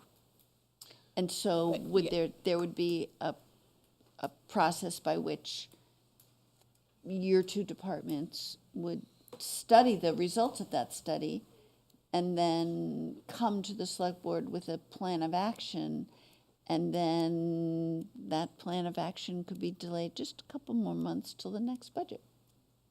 Right, the plan of action would likely be engineering based on the findings of the report. And so this cut is deferring capital funding to intersections with a saving of $100,000. So how would that impact the work? So, yeah, it would likely defer the work. I mean, maybe we'd be able to accomplish one or the other. There's two intersections there, so maybe it defers a portion of it. What's also not mentioned here that was talked about earlier is the Cotton Mill intersection. That was the next intersection on our list that we'd hope to use this money for, so. Okay. Further So, questions? will it be okay? That's really the question. What is your considered professional opinion about this deferring? And please don't answer it with what you think we want to hear. I really do want an honest answer. I mean, we have lots of complaints at Traffic Safety Committee about our intersections. We have a lot of oddly skewed intersections that, need infrastructure change to them. Some of the intersection change that you've done was in a sort of like more temporary way. I'm thinking about the Fairview intersection, where for a while there were sort of temporary bollards placed to kind of have like a bulb out. Yep. Could that kind of thing be accomplished? I mean, I think the Cotton Mill one, but like, I don't know. Potentially, I mean, there's a huge difference in traffic volume between the Avenue and Fairview and Maple Street. Yeah. So it might be harder to do something on that temporary level. But you don't know yet because you haven't received the report. We haven't received the report. And so you're going to receive the report in spring of 2025. And upon receipt of that report, it'll have some recommendations, no doubt. And if you were happy to just proceed with those recommendations, if we didn't reduce this, there would be funding available to probably go ahead and work on that in July 1 of 2025. Is that right? Yeah, correct. And if we defer it, that work will wait until July 1, 2026. Potentially. That's a little bit of a game changer for me. I mean, But we're gonna end up spending the money in the end anyway. So it's deferring Well, this actually, amount no. of money, but it's not eliminating. I just want to say no to spending. that, because I don't think the assumption that any deferred item here happens in a future budget should be your takeaway. I can tell you that we have sat here and considered budgets that had items that were deferred and deferred and deferred and deferred. So deferring 1 year does not guarantee it is in the following year's budget. Okay, but that's a very different question from what's posed here, which is, are we comfortable saying, we may never do this? That's a different question to put to Well, these folks. I don't think when we're saying we defer that we're really saying we may never do this. It's just there's a But that's political reality each year.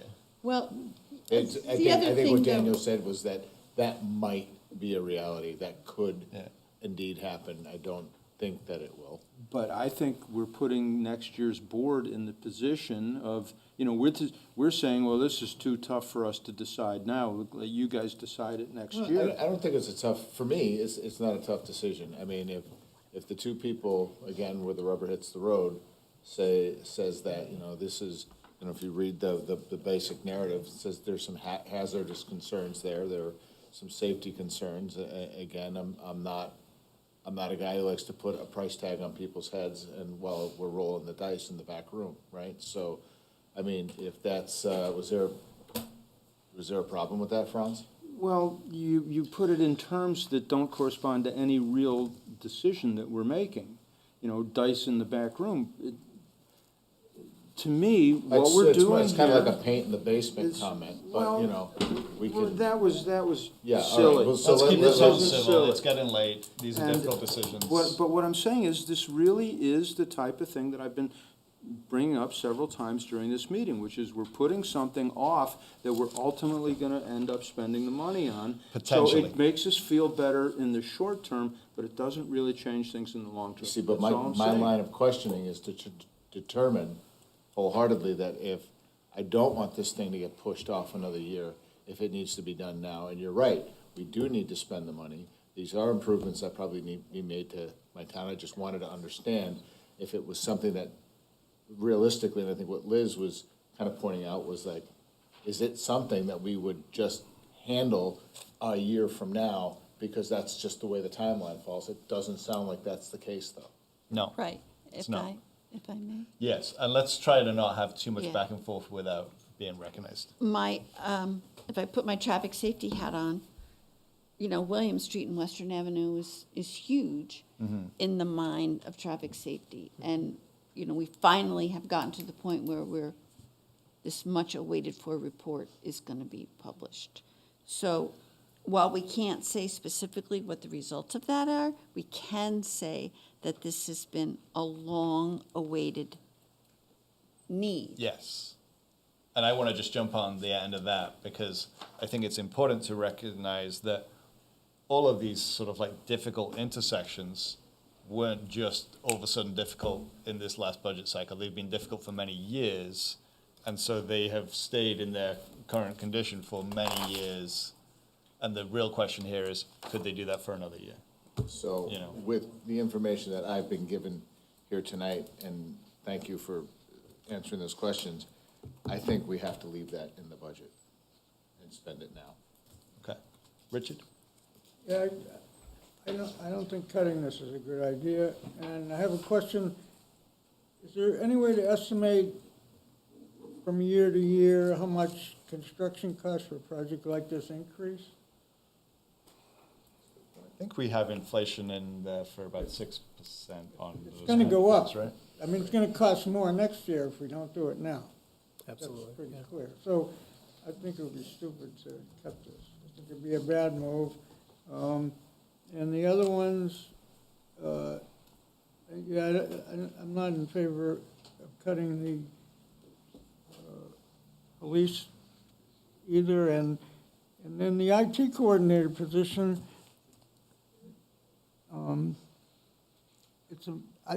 it's amazing that the town is able to function without an IT coordinator, from what I can understand. And you could make a case one more year because we haven't had one, but I think Peter made a good point, is that we're living in a very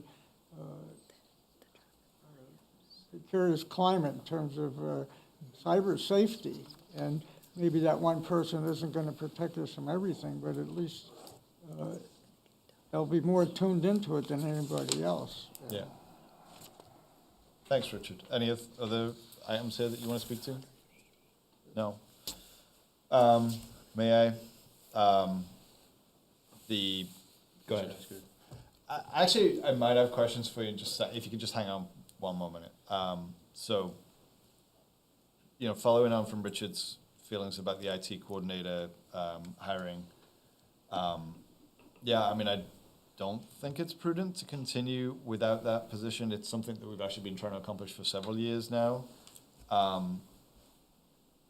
And I also want to point out that the town's current kind of like IT network is not completely like unmonitored, right? We have a contract with an outside entity that provides some services, correct? Yeah. We would, can I just Yeah, go ahead. clarify, would we continue to, we would have to continue with that outside agency? Yes, we need Right, that. Okay. as Yeah, well. yeah, that's kind of essential. But I think I would not like us to cut that position. I don't want to further reduce police department expenses because we're talking really about the uniforms that people are wearing to do their job. And I'm actually like pretty curious about this $8,000 cut for snowstorm cleanup because it seems like the way it's described here sounds a lot more impactful. I'm surprised it only leads to an $8,000 cut. It's $8,000 cut because it's primarily work we do ourselves. So, I mean, it's labor, it's fuel, equipment and maintenance. It's primarily overtime. It's done overnight. How much less cleanup would be done? So right now, we remove snow from the downtown area, up Putney Road, up the avenue, and up Canal Street. So it would probably eliminate the class ones, Putney Road, Canal Street, and the avenue, and focus just on the downtown area. So let me make sure I understand. So aren't some of those roads plowed by the state? Or no. So you tell me which streets won't So this get isn't plowed. plowing. We're gonna plow all the streets still. Okay. This is the accumulation of the snow on the sides of the okay. roads that, builds up and people climb over the snowbank to get to the businesses. Okay. So I got it. we would remove it downtown, Downtown but would leave still it happen. on the outskirts. Okay, I can live with that. I've seen lots and lots of people really struggle with the snowbanks downtown, and so I'm glad that we do the snow removal even so, you know, still sometimes people struggle in the small amount of time between the storm and, you know. So when you say you can live with it, you mean? I can leave it live in- with this cut. You can live with the cut? Yeah. So. I misunderstood. I thought it was on the Just for, again, just a clarifying question. So you wouldn't remove the snow on Putney Road with this proposal? Correct. And those banks that would file up and then people would drive through them and not be able to see cars coming and going either side until they pull out a little further? I think If I'm understanding. $8,000 leaves us some money that if, we get a 40-inch snowstorm, we probably can remove it. Okay, But we wouldn't do it consistently like we do now. okay. Okay. And then on the intersection funding, it's sort of like John was saying, it's a risk. But these intersections have been in that condition for several years, and so this is just one more year of that. And to Franz's point, we're deferring some things here, and sure that makes next year's budget also wrestle with these same questions. And that's every budget we've ever inherited as well. And, the financial reality, the political reality at that time will dictate what gets done. Liz? So I am not in favor of further reducing the police department expenses by $11,900. But I am in a quandary about the IT, unless it's already gotten 3 head nods. I don't. I feel like Richard didn't want to cut it. Peter I didn't definitely want to don't cut think it. we should. Daniel doesn't want to cut it. Then I'll, never mind. Yeah. But then this capital funding is, it's also, these are some of the most difficult decisions. And while I thought that the delay would be kind of natural because of the delay of the report and so forth, I do know that these are really the 2 most important intersections, plus Cotton Mill. So I would wish to keep this in the budget, and I wondered what my colleagues thought. I agree. Yeah, I pretty much agree with that.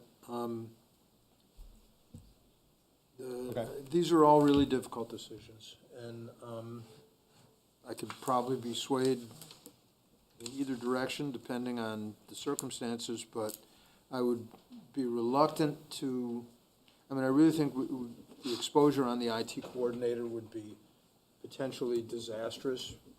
Hard to put a probability on it, but it could be really bad. And the intersection, as I was saying, I think putting it off doesn't really accomplish that much. It just puts the burden on the decision-making next year. So those are the 2 tough ones. I think the police need their uniforms. We should not cut that expense. The snowstorm cleanup, I'm okay with, and the skating rink, I'm okay with. Okay. So where are we? So where are we? John, what do we have there? We have, so we're taking everything on this page except the last 3, 48, 49, and 50. Okay. All right, members of the public who wish to comment. Mr. DeGray. So number 49, we currently in this year's budget have funding for that IT coordinator. Why haven't we hired one? We're almost 6 months into the new year and we haven't hired one, and you people are wanting to keep it in the budget. John, any thoughts on that? Do you have subsequent questions? Well, I'm gonna hear the answer and then All right, maybe I'm going to yes, keep the maybe clock I running. turn around and Yeah. We haven't hired that because we were concerned about the budget this year. So we needed to cover some other things with that funding.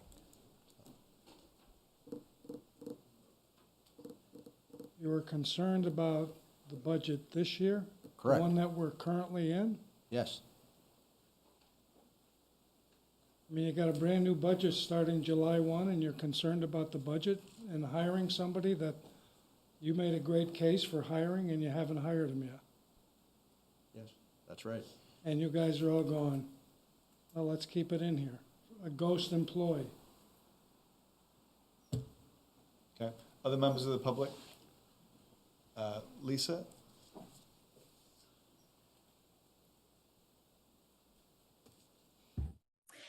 I'm not sure I understand fully the cut in the plowing, but I do have a concern if I just don't understand how things are being weighed. Nice new uniforms for the new police versus people who don't drive cars who are going to be trying to navigate Putney Road.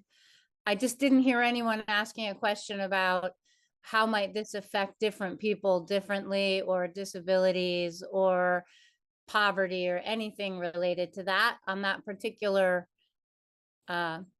line item. And I wonder if there's more information we need about that, or if I misunderstood it. I actually think you and I might have had the same misunderstanding at first, that it's not actually about plowing, it's about cleanup on like the stuff that gets plowed up against the side of the roads. Well, that's what I mean. So if you're someone who actually walks on the road, you would know that if you leave the snow and ice on the side of the road and people are trying to get over that pile, that's not very good for business and not very nice for the people who live out that way, which is probably not a single one of us. Okay, thanks, Lisa.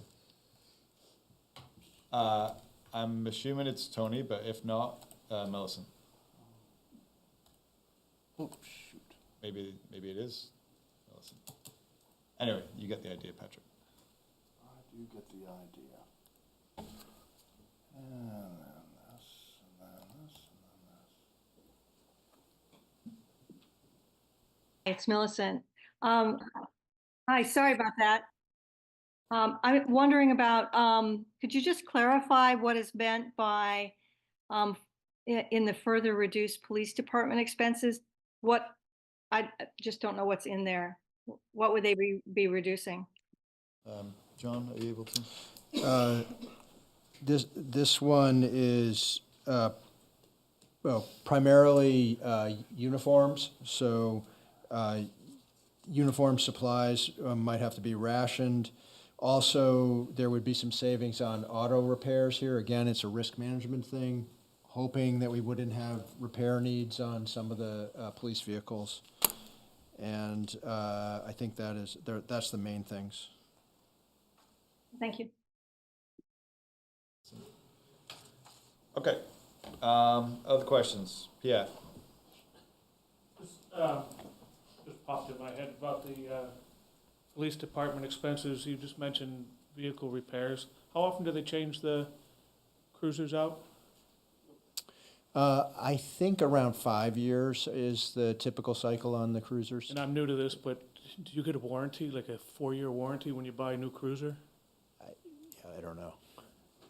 Just interesting question, I thought. No, I'm involved. And then, I mean, I'm up in the air about the IT coordinator.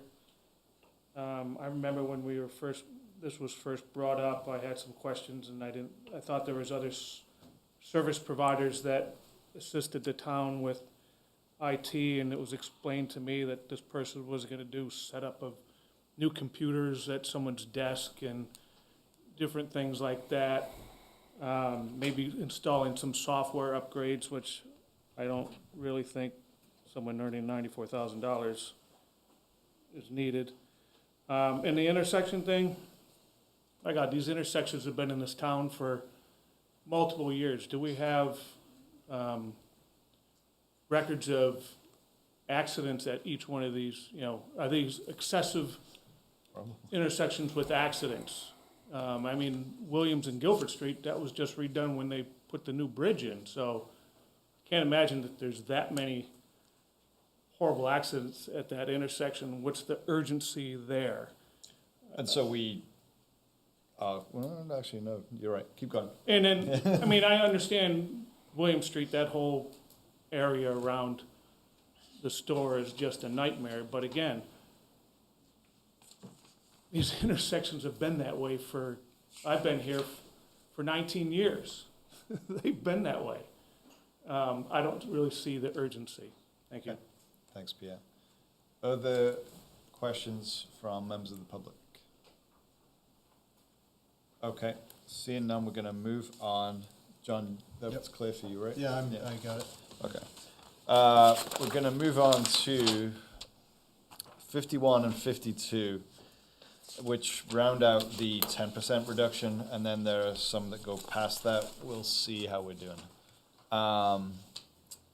51, reduce human services funding to 1% of the FY25 general fund budget, saving $92,000 and some more dollars. 52, eliminate trash collection, saving $420,000. Board members. So I don't know, how much more conversation do we need to have about the human services thing, given the last round that we went to reduce it to That one? is I mean, a fair comment.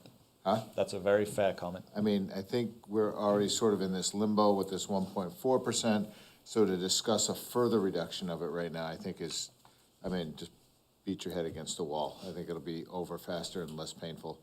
And this is something that is gonna go before representative town meeting, and that's probably where that number is gonna be decided. Okay. As far as eliminating trash collection, I don't see that happening. Yeah. Okay. Other members? Ditto. Ditto? Ditto. What he said, okay. The trash Liz? collection ditto for sure. You know, Yeah. we've just been through that recently and Yeah. decided, and I think we stick with that. Yeah. Okay, I am in concurrence with all y'all on that. Okay, that brings us to items 53, 54, 55, 56, 57, 58. Let us just do those, and then we will see where we're at. Oh, you're gonna read them. I am going to read them, yeah. 53, reduce the bus service or eliminate the bus service, $50,000. 54, cut retaining wall capital funding, saving of $50,000.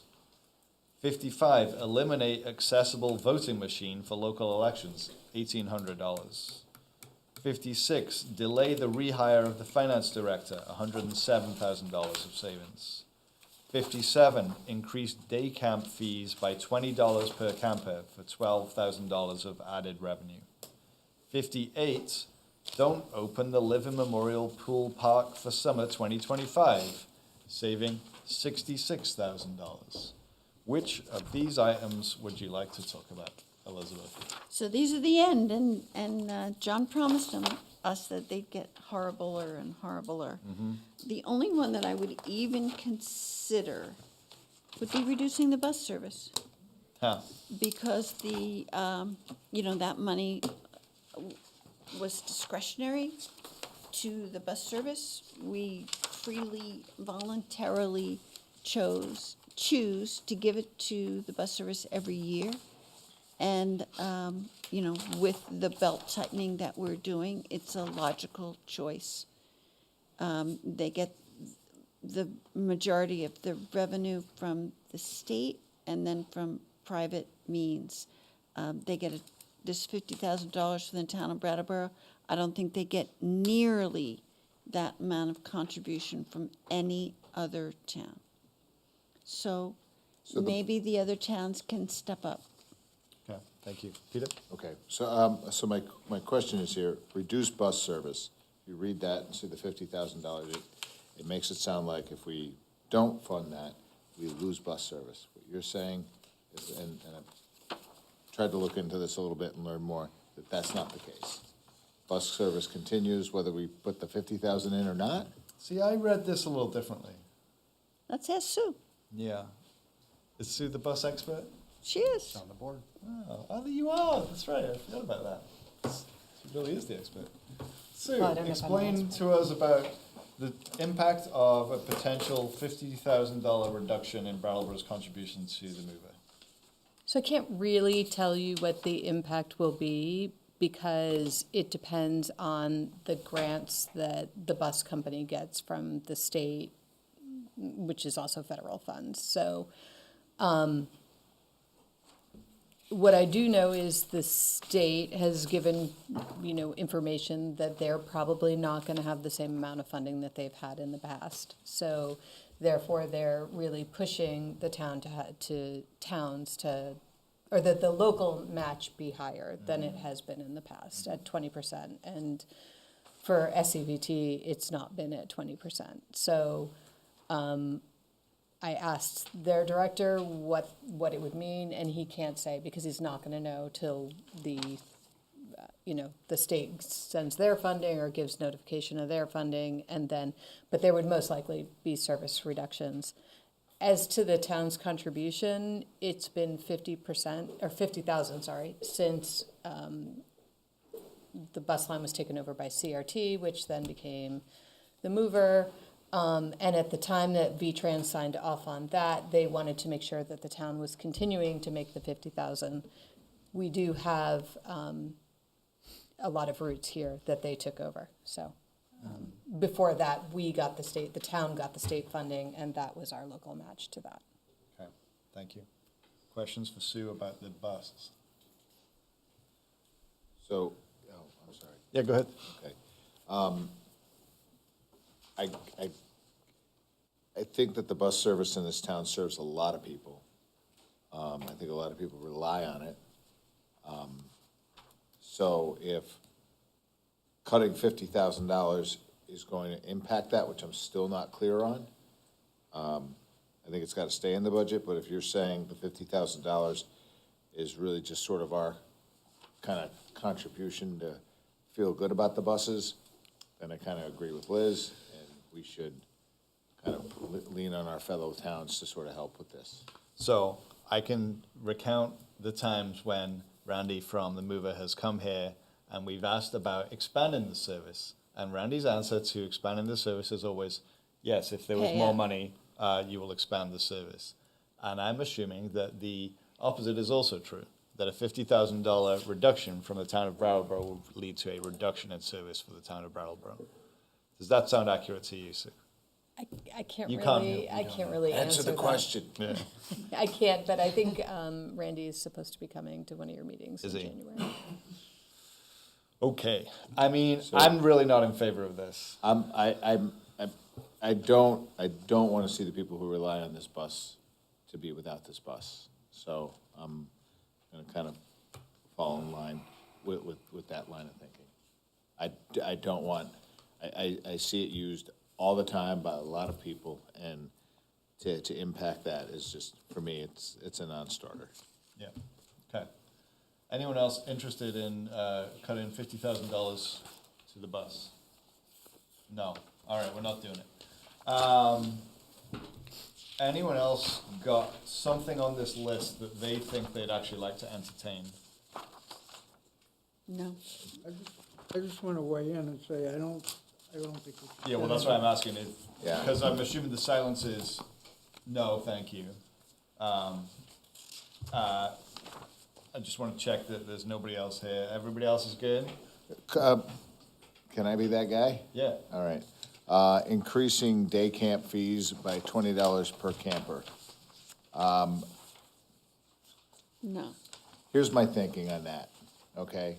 I think that, that again, to me, is kind of a non-starter. Yeah. For me. I think that has to stay there, so, yeah, I don't wanna. Unless I hear otherwise, And the next all one. of these are non-starters. All of these are non-starters. Yeah. Okay, I still wanna go through them one by one. Oh, great. I'm totally kidding.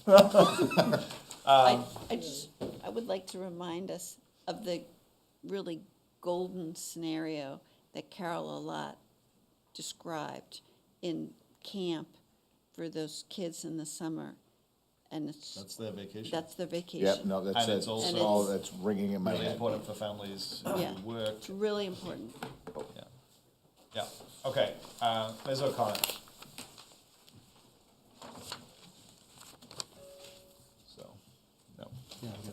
Thanks. Kate O'Connor, Brattleboro. I just want to do like a wrap up since I've sat here for 58, if that's okay, just to say one thing. Sure. I feel like I live in a different universe, and I'm just hoping that maybe between now and January, that you folks will really consider the seriousness of what's happening with the budget in our town. And I know you know what I think because I emailed you, but I don't feel like there's an understanding coming from the front of the room of we're in a budget crisis. And, you know, personnel is 63% of the budget and you're cutting 12%. Everything else is 87% of the budget and you're cutting 37% is the rest, and you're cutting 87% of the smallest amount of the budget. I don't want to cut personnel, nobody does. But next year, FY27 is going to be horrendous if you folks don't really see the financial situation that we are in. So I just have to say that I can't leave 2024 without, you know, saying it, because I feel like it's left unsaid, and I've sat here, listened to 58 things, and there just doesn't seem to be this understanding about really how bad things are now and how bad things are to come. So I really hope between now and January, you'll really, really think about it, because it's not fair to the individual taxpayers, and it's not fair to anybody who lives in this town who is going to see things get worse and worse and worse. And whoever is here next year, you know, strap in, because you're going to be sitting here making even worse cuts than you're grappling with here. So I just can't leave 2024 without saying that. No, and I want to just push back and say it will be really bad for the taxpayers when they don't have emergency service staff available to respond to their calls, and when their services are reduced in important, you know. But I am not saying, Kate again, I am not talking about emergency services. So I'm not saying So can slash you and name burn. which departments you'd like us to cut staff from then? I can name things right now, but I don't want to do it here. I'll write you. Writers. Because I'm just, and it's not emergency services. You can do stuff without cutting emergency services, without cutting the police, well, they're, you know, you can do it if you have the will and the thought and be really thoughtful about it. Because and I'm only saying this, I'm saying this as a taxpayer who doesn't like doing any of this stuff. But we are on like this path of going over a financial cliff. And it's going to be a heck of a lot worse if we don't get it straightened out. And I know nobody believes me because everybody's rolling their eyes.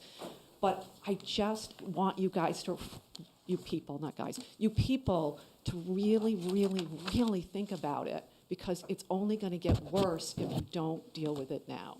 And again, I'm not talking about cutting ambulance services, but, you know, and pretty soon all we're going to have is people, because next year you're going to have to wipe out all the other stuff. You know, so just really, really think about it, because I'm not making this up, but I think there are people here that would believe what I'm saying. I understand. You know. And so you will send us an email saying, yes, I will. I think you can make staffing reductions in these areas. Yes, Great. I will. Thanks. Peter? Yeah, so, you know, I hear your point. I'm not rolling my eyes. I'm not. I promise you, I'm not. I hear what you're saying. We had a former select board member stand at the microphone once and say that he was on a board when they cut 10 jobs. If I could be so bold, I think that's part of the problem why we are here having these conversations today. Because things need to happen in a proactive manner and a less reactive manner. That also is trying to turn a freight liner on a dime. It's not going to happen quickly. But looking at ways to grow the grand list are going to, you know, bring in more tax revenue to help defray costs. It's that mind, I think, that we have to kind of view this from. You know, this kind of baby boomer and Gen X way of slashing and cutting has not worked. When you cut a job, it doesn't mean you cut the responsibility of a job. That job, those responsibilities fall to somebody else. That falls on that person's head. And then you've got bigger problems, all right?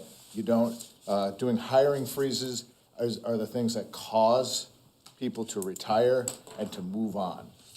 cutting people and increasing their responsibility. And we know with that responsibility, if this conversation falls in line, we are not going to be able to talk about, increase in pay and responsibility. And then even if we could, it's probably not going to be enough. I mean, I hear what you're saying. It is probably so frustrating to you that you needed to say it before 2024 ended, right? So I get it. I'm not rolling your eyes. I'm also not willing to consider cutting staff. Okay, thanks, Peter. So we kind of reached the end of our list. It is 10:15. We have had interpreters working all night long. Thank you so much. I'm inclined at this point to try and wrap this meeting up. Oh, not me. Okay. John, is there anything that you want to say about what we just did here? 'Cause I know you were keeping track. First of all, thank you all. I mean, I know Thank this you. is really hard work and good conversations and good questions that you asked. You were able to cut the base budget by close to right around $2 million, which is a reduction in the tax rate by $162. So you're bringing it down from $17.72 per 100,000, and you're reducing that by $162, which would bring it to approximately somewhere in the neighborhood of $16.30 or something like that per 100,000. So that gets you in the territory of being about 12% lower than Keene and maybe 9% lower than Greenfield this fiscal year. So people who move to those communities are paying higher taxes than we would be here with your reductions that you did tonight. So okay. And so what's the next percentage steps- increase?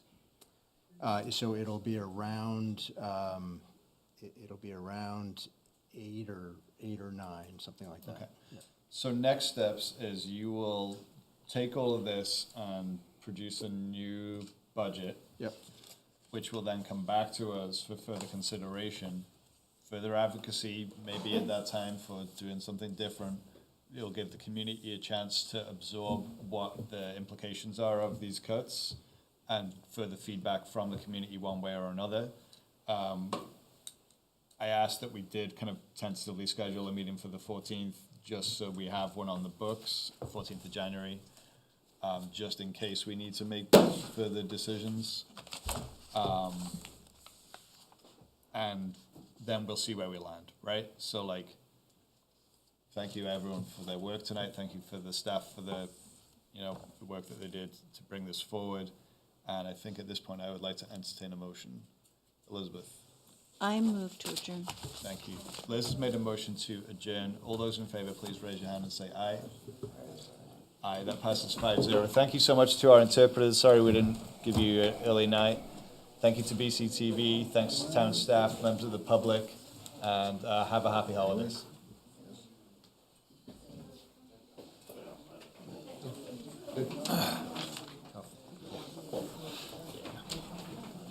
We'll see what we do.